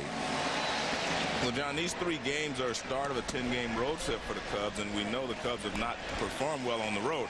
Although I do not call this technically a real road game, because they got to sleep in their own beds this weekend, you know, and then just go to the ballpark. It wasn't like they were on the road in a hotel in unfamiliar territory. So this is a little different situation, but they're going to go to San Francisco, as you mentioned, and then on to St. Louis. So this is the test for the Cubs. And really, it's going to, you know, at least they're going to get Zambrano back next week. Well, this week, later in the week. He threw tonight before the ball game in the bullpen, and Peter Gammons has information on that because he is the ace. The bunt. Marshall's play to first, and he gets Ramirez, who moves Swisher over to second base. So with 1 out, Brian Anderson, who homered his last time, is coming up. And Peter Gammons, what did we learn about Zambrano's condition after his outing in the bullpen before the game tonight? Well, he came running in. He said to me, I feel fantastic. I feel fantastic. I'm ready to go. But he threw 60 pitches, and there were 3 sessions of 20 pitches apiece, simulating innings. Larry Rothschild said not only did he feel great, the ball is really coming out of his hand well. He will start on Friday, and they're very encouraged by Soriano. Alfonso really wanted to hit tonight. They told him to take a day off, but they really believe he'll be back before the All-Star break. I talked to Soriano before the game, and that's what he told me. Apparently he's a very fast hitter. He had a broken bone in his left hand. He's not been able to do any hitting at all. Well, if I'd known you asked him and he told you that, I wouldn't have asked him myself. Well, what did he tell you? Same thing. Peter talked to him. We all talked to him. We surrounded him. That's a triple play. Anderson, a home run his last time, and Anderson, the rap on him is always, they thought he was going to be a prospect and maybe the center fielder for years to come, but his first year he just did not hit, and they gave him a long time to show that he could, and he just never did. But tonight he launched one in the 5th inning, which is the difference in the game right now. Here it is. And that was a hit and run play, and he launched it into left center field. Came into this game hitting .221 and 113 at bats. Sunday Night Baseball from Chicago, interleague play from U.S. Cellular Field. I'm Jon Miller with Joe Morgan and Peter Gammons. And the White Sox, who were swept at Wrigley Field last weekend, and we saw the final game of that sweep right here on Sunday Night Baseball, now with a chance to sweep those same Cubs in their home yard. And that is a ball. 3-0. Leadoff man Orlando Cabrera on deck. 3-1. The White Sox are leading. They blew out the Cubs here on Friday afternoon. And then they won a very dramatic and very tense ball game yesterday. Very exciting game. 6-5. And they lead here 3-1. At the knees for a strike. 3-1 to Anderson, taking all the way. John, one of the interesting things about this series is that over the years, the Cubs have won 33 games and the White Sox have won 32. So if they win tonight, they'll be right back where they started at the beginning of interleague play. They were 30-30 starting interleague play this year. That's a foul ball. Interestingly, the last 2 years, especially after the Cubs had swept the Sox last weekend, it had been all Cubs. They had won 8 of 9. They were 5-1 against the White Sox last year. So the White Sox pitching much better and scoring a lot more runs, hitting much better. And mainly keeping the Cubs in the ballpark. The Cubs hit 9 home runs in those 3 games at Wrigley last weekend. Ernie Banks used the friendly confines of Wrigley Field. Beautiful. Strike 3 with a curveball. So he comes back from a 3-0 count and strikes him out. I mean, that was a beautiful curveball. I mean, just froze Anderson. He's got a big breaking curveball. Very few pitchers nowadays throw this 12-6 curveball. I mean, that's right over the top. And it fools you because it starts so high, the hitters give up on it, and then it just starts to bite. We saw him throw one to Tommy that was called a ball, but it had the same kind of action. Really bit quickly and did get into the strike zone. And such is the hard fact of life in the big leagues. There's a broken bat by Cabrera, and he is thrown out by Cedeno. That ends the inning. On to the 8th inning. Terrio, then Lee and Ramirez. Big hitters coming up, and perhaps Linebrink coming in. Escape the everyday with Taco Bell's new Frutista Freeze, a refreshing blend of strawberry and mango flavors that's topped with real strawberries to refresh your day. Frutista Freeze. Yes, please. Think outside the bun.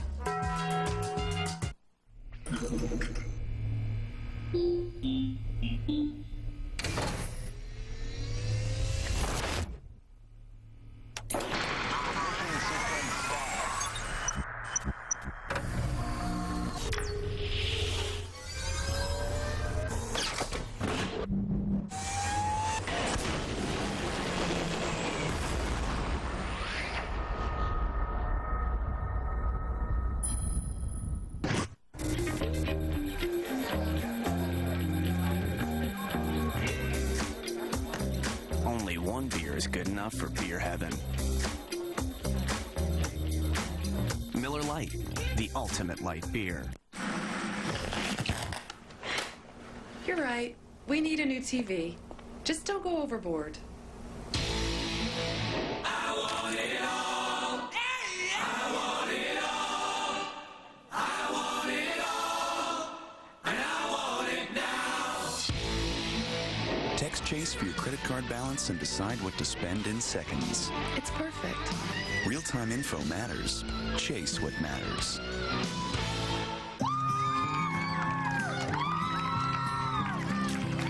Good work out there. I just wish I didn't give up that last home run. You showed a lot of heart out there by never giving up and trying your best. That's what really matters. You know how many home runs I gave up in 05? 26? But you did have 163 strikeouts. There's nothing like positive support, and there's no place like the Boys and Girls Clubs of America. Together with Major League Baseball, they create a positive place for kids. ESPN Sunday Night Baseball is presented by Taco Bell. Think outside the bun. And in part by Lincoln, introducing the all-new 2009 Lincoln MKS. Lincoln, reach higher. And that's the view from up top the Hancock building here in Chicago.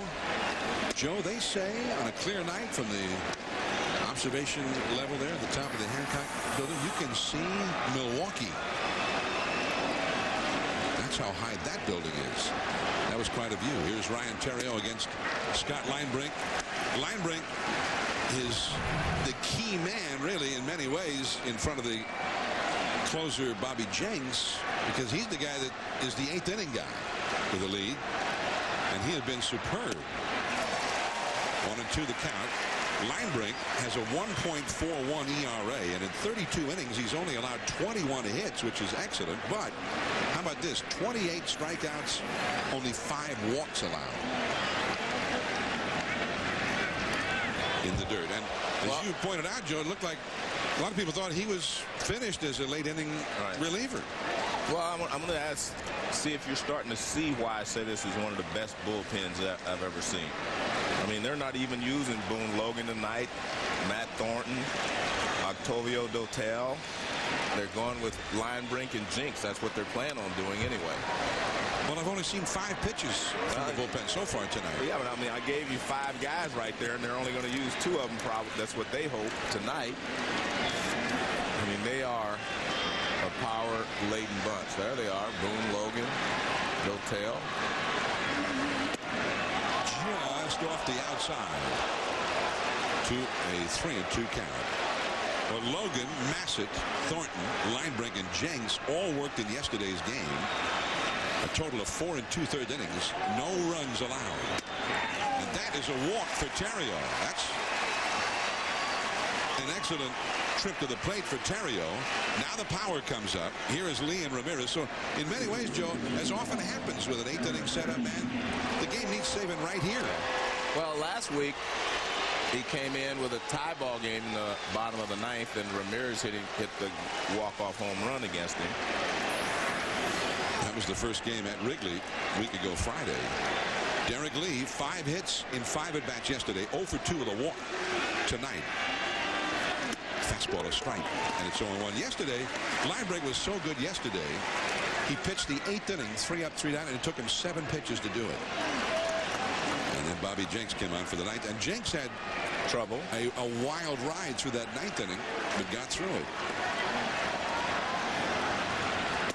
Inside, 1 ball and 1 strike. Linebrink originally came up with the San Francisco Giants, and then had some arm trouble, had surgery, and eventually was traded away and began an odyssey, but eventually landed in San Diego, became the setup man in front of Trevor Hoffman.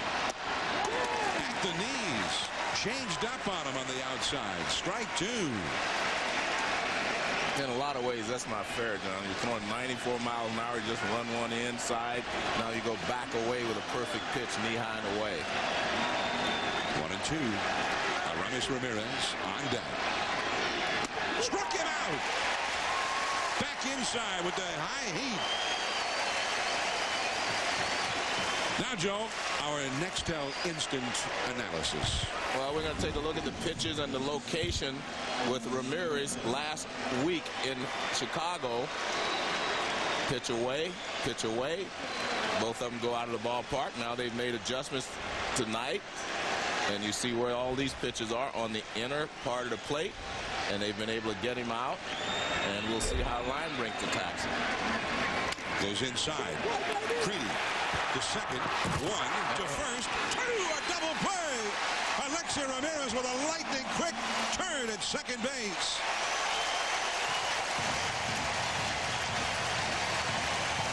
To the last of the 8th inning, Brzezinski, Quentin, and Dye coming up 3-1 Sox. In 1944, a strange creature was captured by the U.S. government. Since then, he has lived among us in secrecy, protecting humanity from the things that go bump in the night. I wouldn't do that if I were you. This summer, good never looked so bad. I know, I'm ugly. Hellboy 2, The Golden Army. Now stay down! Rated PG-13, July 11th. Should a man over 50 take the same multivitamin as a woman? I don't think so. One a day men's 50 plus advantage. The only complete multivitamin with support for prostate and heart health. Plus more ginkgo for memory and concentration. From One a day. With the dish diver, you can play, you can recordificate, you can, oh, look at this one. It's a French word meaning stop. Pause. Get the best HD DVR free. It's better than TiVo. Plus, get 3 months of programming free. That's a $120 value. And get 5 premium movie channels for 12 months for just a penny. Hurry, it's a limited time offer. Never miss anything with a Dish DVR from Dish Network. It's time to turn a small budget into a big difference. It's time to treat yourself to something new. It's time to turn a weekend into a timeless memory. It's time to start. Now through July 6th, get $5 off 1-gallon cans and $20 off 5-gallon buckets of premium quality Behr interior paint. Only at the Home Depot. You can do it, we can help. Coming up on Sports Center, Steve Phillips breaks down baseball's divisional races, including the wild card. Plus, Ben Roethlisberger grants a supersized wish, and we celebrate the best plays from June. Sports Center after the game. This copyrighted telecast is presented by authority of the Office of the Commissioner of Baseball and may not be reproduced or retransmitted in any form. And the accounts and descriptions of this game may not be disseminated without express written consent. White Sox 3, Cubs 1, and quite a double play turned by the White Sox to end the Cubs half of the 8th inning. And the Cubs' 2 biggest hitters have been disposed of as Brzezinski drops down a bunt, but it hit the lip of the grass, and then it kicked foul. Well, he had a great idea, a bad break, because that ball definitely was going to be a fair ball. I mean, no chance for Ramirez at third, but as you said, it hit the edge of the grass and rolled foul. He could have put that way out on the grass because Ramirez was so deep. 23-year-old Jose Ascanio is the new pitcher for the Chicago Cubs in relief of Sean Marshall. Marshall filled in twice this week for the injured Carlos Zambrano and had a pretty good ball game here tonight, that's for sure. Ascanio just recalled from AAA yesterday. It's his second stint with the Cubs this year.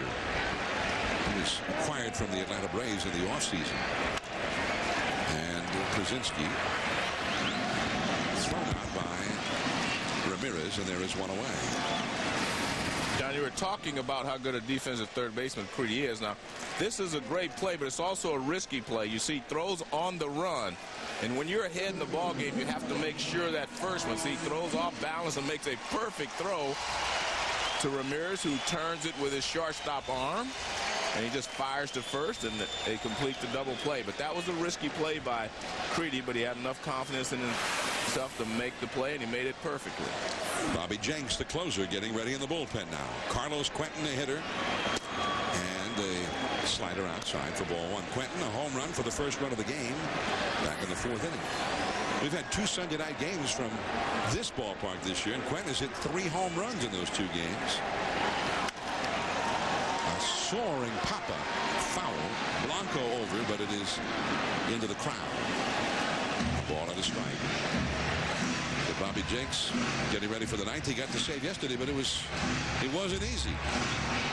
But some of the big hitters he had to face yesterday have already been disposed of by Scott Linebrink. be facing the young catcher Soto, then DeRosa and Edmonds. They're past Lee and Ramirez. They also have Darrell Ward, a left-handed hitter, available on the bench. 2-1 the count to Carlos Quentin. The Lowe's home team advantage. And the White Sox 26-11 at home this year, the third best winning percentage at home in all of Major League Baseball. The Cubs have the best home record. There is Terrio, and Quentin is out number 2 in the 8th inning. By the way, the White Sox have done well at home and not so well on the road, and Peter Gammons was giving us the lowdown on the injury status of Carlos Zambrano of the Cubs. And Peter, the White Sox have a couple of guys that they're hoping to get back sooner rather than later. What's the story with the likes of, say, Paul Konerko? Well, they thought they were going to get John. They thought they were going to get Konerko back on Wednesday night, but he had a little bit of a setback. He had some more pain in his oblique when he took batting practice yesterday. So he's going to back off. He doesn't know whether it's scar tissue or he's aggravated the injuries. He's going to take a couple of days off, start swinging again when they go on the road, and eventually try to be back in the lineup sometime next weekend. And as Jermaine Dybats, Konerko's another one of those guys that can carry a ball club when he's healthy and swinging the bat well. And he has been struggling most of the year, so he was due to get hot. You know, these good hitters usually end up with their numbers, even if they get off to slow starts, as Konerko did. Check swing, and that ball just off the corner on appeal.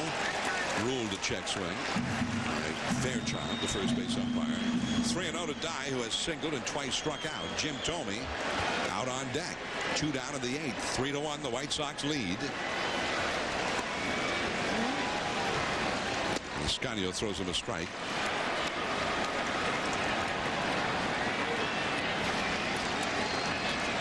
Three and 1 the count. Jose Escanio got a great arm.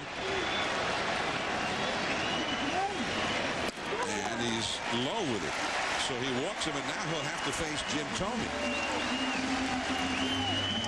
Or maybe he won't face Thome. The Cubs bullpen is busy, and a left-hander is warming up. Alan Trammell, the acting manager, since Lou Piniella was ejected from the game in the 2nd inning. And there's the left-hander in the Cubs bullpen, Neil Cox, a former White Sox reliever. He was in the White Sox bullpen when they won the World Series 3 years ago. Jim Thome has singled, flied out to center, and lined out to right center. 1 for 3. He is tied with Hall of Famers Ted Williams and Willie McCovey on the all-time list of home run sluggers, 521 in his career. And ironically, he grew up in Peoria, and he was really a Cubs fan as a kid. 0-2 the count. He had quite a rip at that one.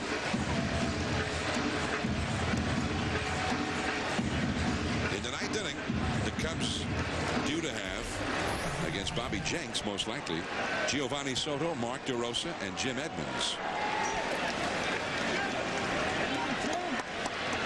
And at the moment, Jenks has a 2-run lead with which to work. Changeup is low. They really had the shift on for Thome. The second baseman is well out in right field. The shortstop is out in center field. Only 2 infielders back of Escanio actually on the infield. 1-2 to Thome. Popped him up. Foul. Blanco comes back, but it is over the screen and just out of play. Thome's still alive. 1 ball, 2 strikes.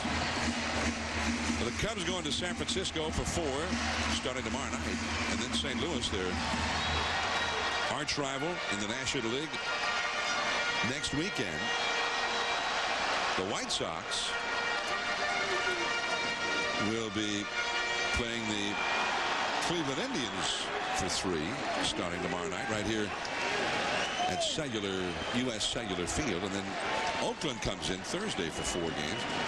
Oakland, the one team that's pitched a little bit better than the White Sox in the American League. Oakland Athletics have been kind of astonishing with as good as they've been this year. Especially when they weren't expected to be that much of a contender. They played very, very well, stayed very close to the Angels. Looked like they were into another rebuilding under general manager Billy Beane. They sent Dan Herron away, but they've rebuilt pretty quickly. And Tomey fouls that one away. 2 balls, 2 strikes. Oakland lost to the Giants today in the All-Bay Area interleague matchup. The Giants actually won 2 out of 3 in Oakland over the weekend. And the Athletics are 4.5 back of the Dodgers in the American League West, of the Angels. I saw Los Angeles there. Yeah.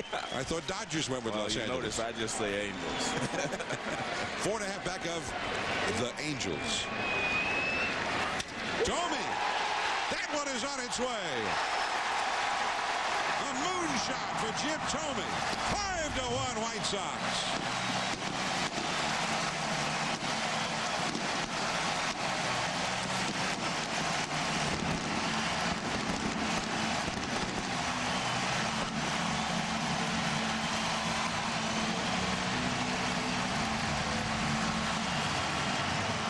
John, I know you might think, well, say the guy, the young pitcher made a mistake, but Jim Tomey, that at bat was a great at bat. He took the change-ups and everything away off the plate.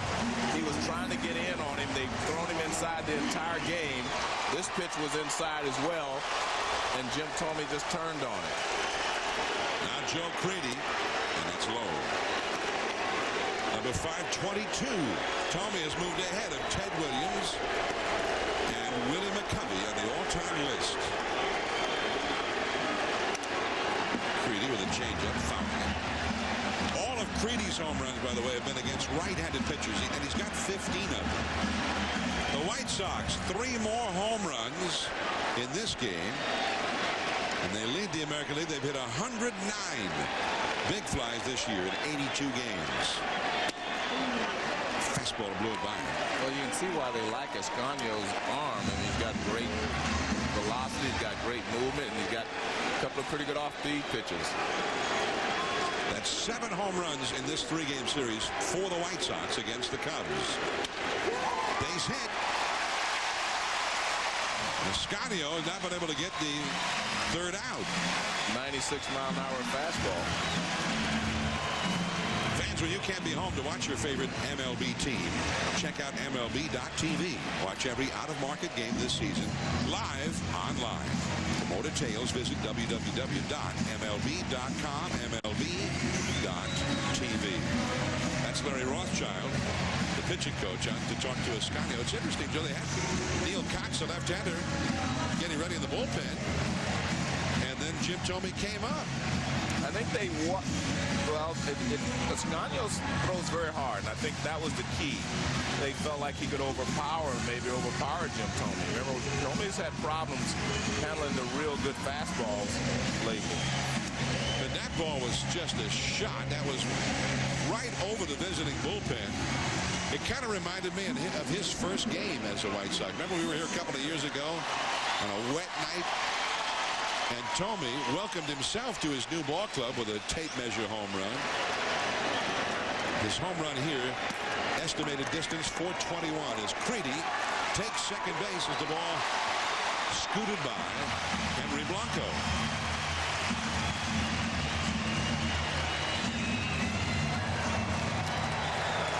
Quentin, Anderson, and Tomey all with home runs for the White Sox tonight. It's no longer a save situation for Bobby Jenks, but he's all warmed up and ready to go to the party. 2-0 the count. And by the way, that'll be scored as a pass ball on Henry Blanco. Nick Swisher, 1 for 2 with a walk. Tried to launch one right there. 2 years ago, he hit 35 home runs with Oakland. He's part of the rebuilding going on. He was acquired by the White Sox from Oakland in the offseason for some young prospects. Creedy at second. And a foul out of play. Swisher is only 27 years old himself. His dad was a former Chicago Cub. And it was a big weekend in the Swisher family last year because this is Nick's first year playing here in Chicago. His dad came up and watched the 3 games at Wrigley Field last weekend. Wrong weekend, I guess, to watch his son Nick, a White Sox player, play, because it didn't work out well. Well, they were both #1 draft choices, you know, first-round draft choices. Steve, of course, was a catcher. Steve Swisher, 9 seasons in the big leagues. Nick Swisher, switch hitter, outfielder / first baseman. And that changeup is tapped foul. 3 balls, 2 strikes. John, I saw another note today that I found interesting, and that is that Lou Piniella was the American League Rookie of the Year in 1969, and Ozzie Guillen was the American League Rookie of the Year in 1985. The only 2 current managers who were Rookies of the Year. Well, current managers. Look out. And that got him. Or at least got his shirt.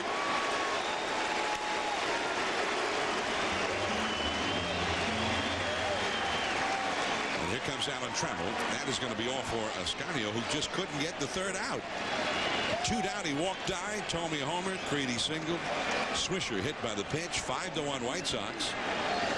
And as the Cubs go to the bullpen, Michael Wirtz coming in. We'll be right back. So you consider yourselves business travelers, huh? Well, meet the legend, Joe Polsky. He once did 18 straight sales calls on nothing but a pillow mint. He actually trademarked his handshake, the Polsky pump. Did he ever get 2,000 bonus points for staying 2 nights at a Holiday Inn? Maybe 2 Major League Baseball tickets for staying 8 nights? No, but he once had a heart attack, woke up, and sold the paramedics 12 dozen steak knives. That was Polsky. The more you stay, the more you earn. Holiday Inn. In 1934, we introduced the first multivitamin multimineral to America. Today, Nutrilite is the #1 selling supplement brand in the world. And it's one of ours. We're Amway Global. In North America, we proudly operate as Quickstar. And when you combine Nutrilite with our Artistry Beauty brand, we're also the #1 online health and beauty retailer in America. Now you know. To learn more, contact your Quickstar independent business owner. How do you want to see the game? You want to be closer? Well, this is no ordinary ticket. This is your ticket to baseball heaven in high definition. Sharp Aqua's the official HD TV of Major League Baseball. And with a blazing 4-millisecond response time and a super fast refresh rate, there isn't a shot in the hole or a screamer down the line that will singe the hair in your nostrils. It will change your baseball-loving life. Aqua's LCD TV. Change your TV, change your life. Sharp.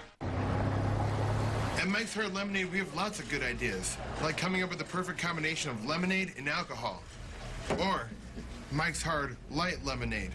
Or, check this out, Mike's Hard Double Caffeinated Soy Lemonade. Joey, what you got there? The little idea I came up with.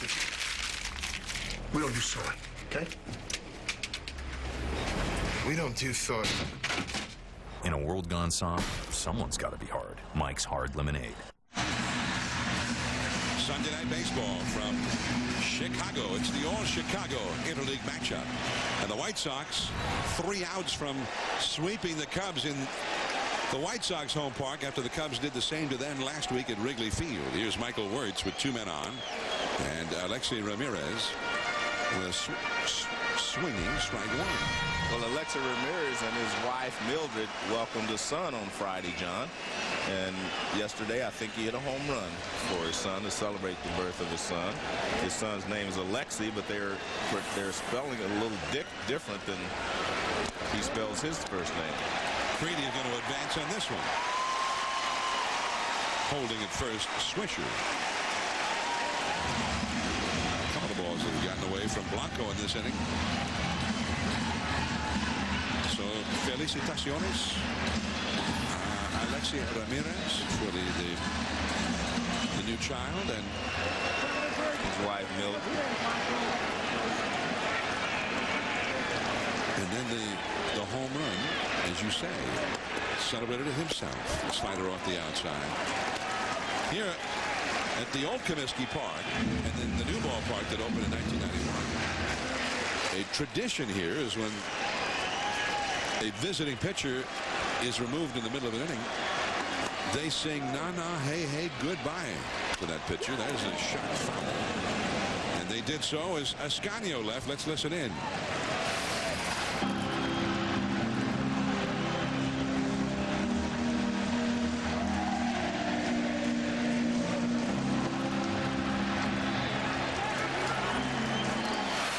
This is a place they like to sing, Joe. Well, I'm sure Ascanio appreciated that. For years, they would also sing at the end of a game. They'd win the game, and they'd sing that same thing. Nancy Faust has been, for a long, long time, the ballpark organist. 2-1 the count to Alexi Ramirez. Runners at first and third, and a foul into the batter's box. 2 balls and 2 strikes. Now, not just Jinx, but Massett has started to throw as well. That's Nick Massett, number 46, a right-hander. Jinx still up in the background. Usually managers, they hate to use their closer when it's not a save situation.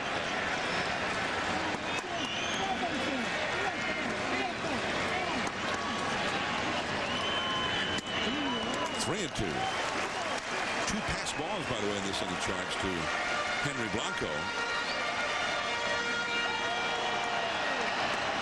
3-2 the count with Swisher, the runner at first. He'll be off and running with this pitch. Derek Lee's playing behind him. 5-1. The White Sox are leading in the 8th. There goes Swisher. Left center field, but not deep enough. DeRosa at the edge of the track. 3 homers for the Sox tonight, accounting for all of their runs. And now the 9th inning. The White Sox 5, the Cubs 1. Bobby Jenks, the closer, will make an entrance.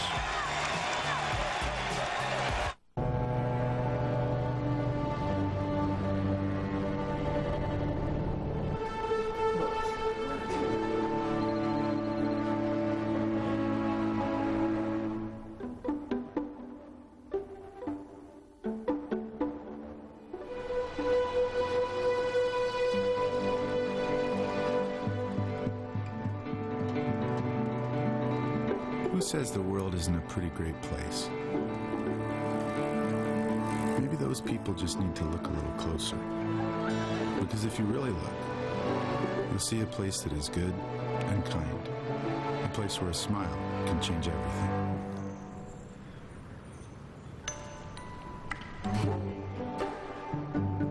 That's why we do more than just connect calls. We believe in connecting people. U.S. Cellular. Believe in something better.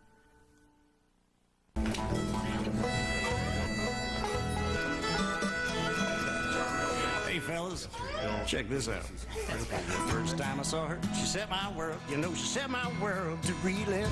And as the years go by for this country guy, well, we never lost the feeling. With his Billy Goat, I played my last note. I can't wait to get home.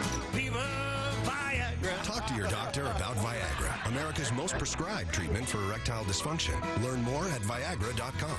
Viva Viagra. Ask your doctor if your heart is healthy enough for sex. Don't take Viagra if you take nitrates for chest pain, as it may cause an unsafe drop in blood pressure. Side effects may include headache, flushing, upset stomach, and abnormal vision. To avoid long-term injury, seek immediate medical help for an erection lasting more than 4 hours. Stop taking Viagra and call your doctor right away if you experience a sudden decrease in vision or hearing. The Championships, Wimbledon, weekdays at 7 a.m. and 1 on ESPN2.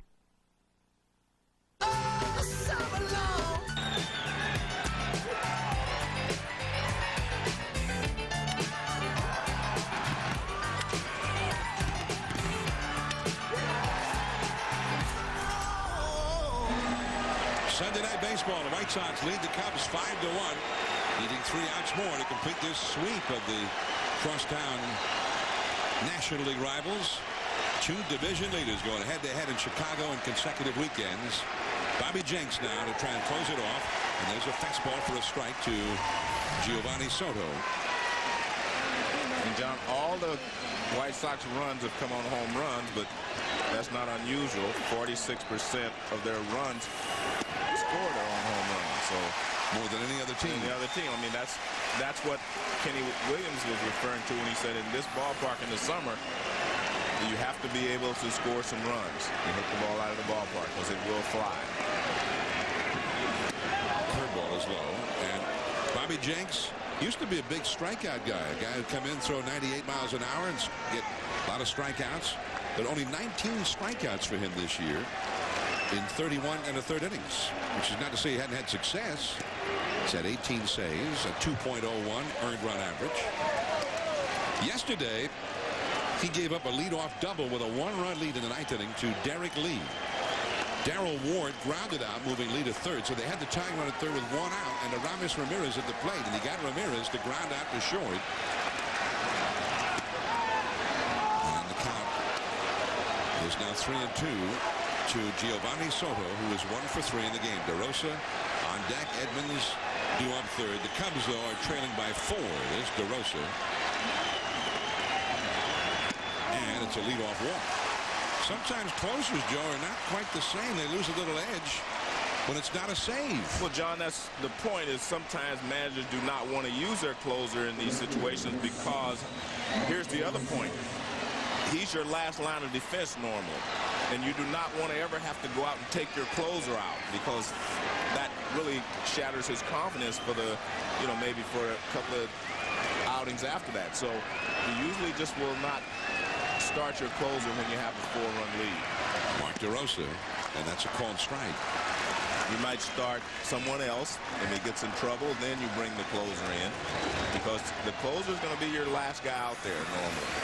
And it's really just all about the save rule. Yeah. Instead of just bringing them in to finish a game, as maybe you might have done in years past, now it's all about the save. This is not a rule book save opportunity. Good slider. 0-2. Jenks only threw 13 pitches yesterday. He ended up getting Ramirez on the ground out, and then Edmonds. Some people thought maybe he would walk Ramirez yesterday with Edmonds coming up to set up a double play. And Ozzie simply said, well, I didn't want to put the possible go-ahead run on base. And I agree with that. I mean, it worked out well the way Ozzie did it, but I would agree with Ozzie. I wouldn't have put him on base, especially to face a left-handed hitting Jim Edmonds. I know Edmonds not running well because of his foot. You get a ground ball, the double play is in order, but he doesn't hit a lot of ground balls. Really got some snap to that curveball. 2-2 the count.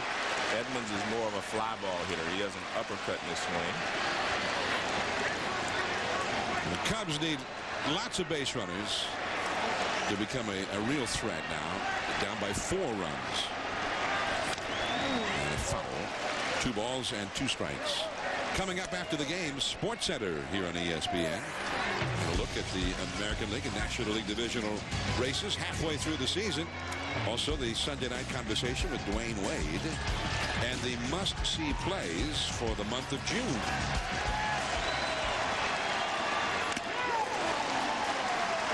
Knocked the mask of Krasinski right off his head.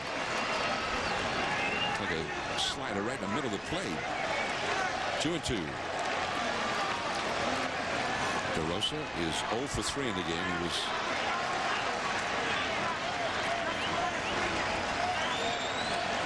the only Cub to score a run in this game back in the 7th when he reached on an error. And Jenks can't throw a strike. Well, he can't throw a strike with his breaking ball after he got the 0-2, but at some point, 5-1 lead, maybe you don't need a breaking ball. He was 0-2 to Soto and walked him. He was 0-2 to DeRosa. Now it's 3-2. And a foul. Well, one of the reasons you talked about he's not striking out as many hitters, well, you can watch the movement on that fastball. It's more of a sinking fastball there than the riding fastball he used to throw when he got a lot of strikeouts on the high fastball when the hitters would swing through it.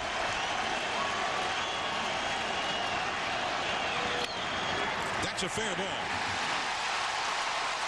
Carlos Quentin gives chase. Stopping at third is Soto. A double for DeRosa. And Jim Edmonds is coming up. as the Cubs suddenly with visions of a scintillating ninth-inning comeback in their heads. Well, this is a 93-mile-an-hour pitch, but you can see it's more of a sinker, and that's going to allow these guys to put the ball in play. It's not that riding fastball that we've seen him throw in the past, and that ball is not easily put in play, but that ball is hammered. It's much easier to handle that pitch than it is the riding fastball, the one that goes up. I mean, because you swing through the one up, you're not going to swing through that one.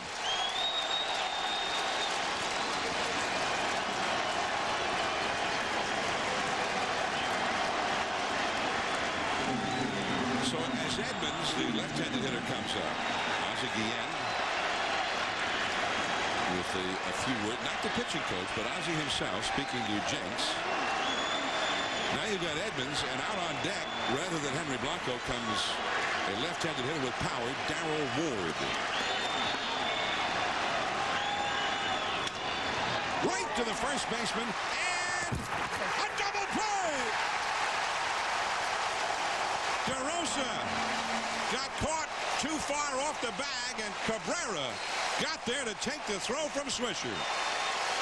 Well, the White Sox get a lucky break there because that ball was smoked by Jim Edmonds. I mean, this ball is smoked. I mean, but it happened to be hit right at Nick Swisher. And a good job by Cabrera to get back, and a nice, strong throw there by Swisher. That is the fourth double play turned by the White Sox tonight. And here is Darrell Ward with 2 down, and everybody standing at the cell. Ball 1. Ward, just recently back from the disabled, is hitting .297.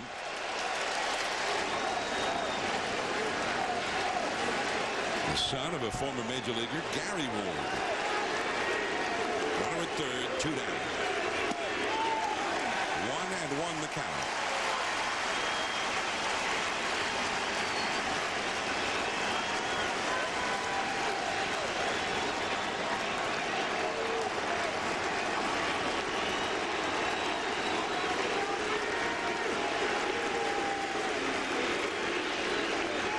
Everybody's shouting, sweep, sweep. Well, let's take a look at this pitch. Now watch how deep he is. He recognized, look, a quick throw to second and accurate. Look at that. I mean, I have to say, Swisher's got some panache to his game. 2-1 the count. And off the outside, 3-1. I mean, look at the throw. Look how accurate the throw is. If that ball's off a little bit, Cabrera can't keep coming and beat DeRosa to the bag. So excellent play there by Swisher. Mark Wegner right there to make the call. Jammed him. That was off the foot. I've watched him play center field. I watched him play the outfield. I actually like to watch him play first base. There's something there. I mean, an infield play takes a little something. I mean, you know, you stay on your toes, you move around. He kind of fits that position for me. And they're chanting sweep.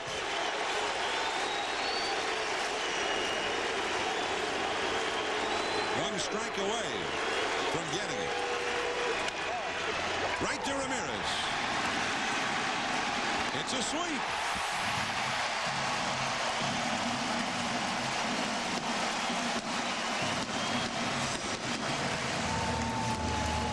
John, the one thing I've learned about watching these two teams beat up on each other the last 2 weekends is that they're both good teams. And as I said earlier, I think they both have a chance of winning their divisions, and they're both going to be contended with before this season is over. 2 good teams here in Chicago. The first place White Sox, a game and a half up in the American League Central. The first place Cubs now 2.5 up in the National League Central. And our Chevrolet player of the game, Mark Burley, his 5th consecutive superb start.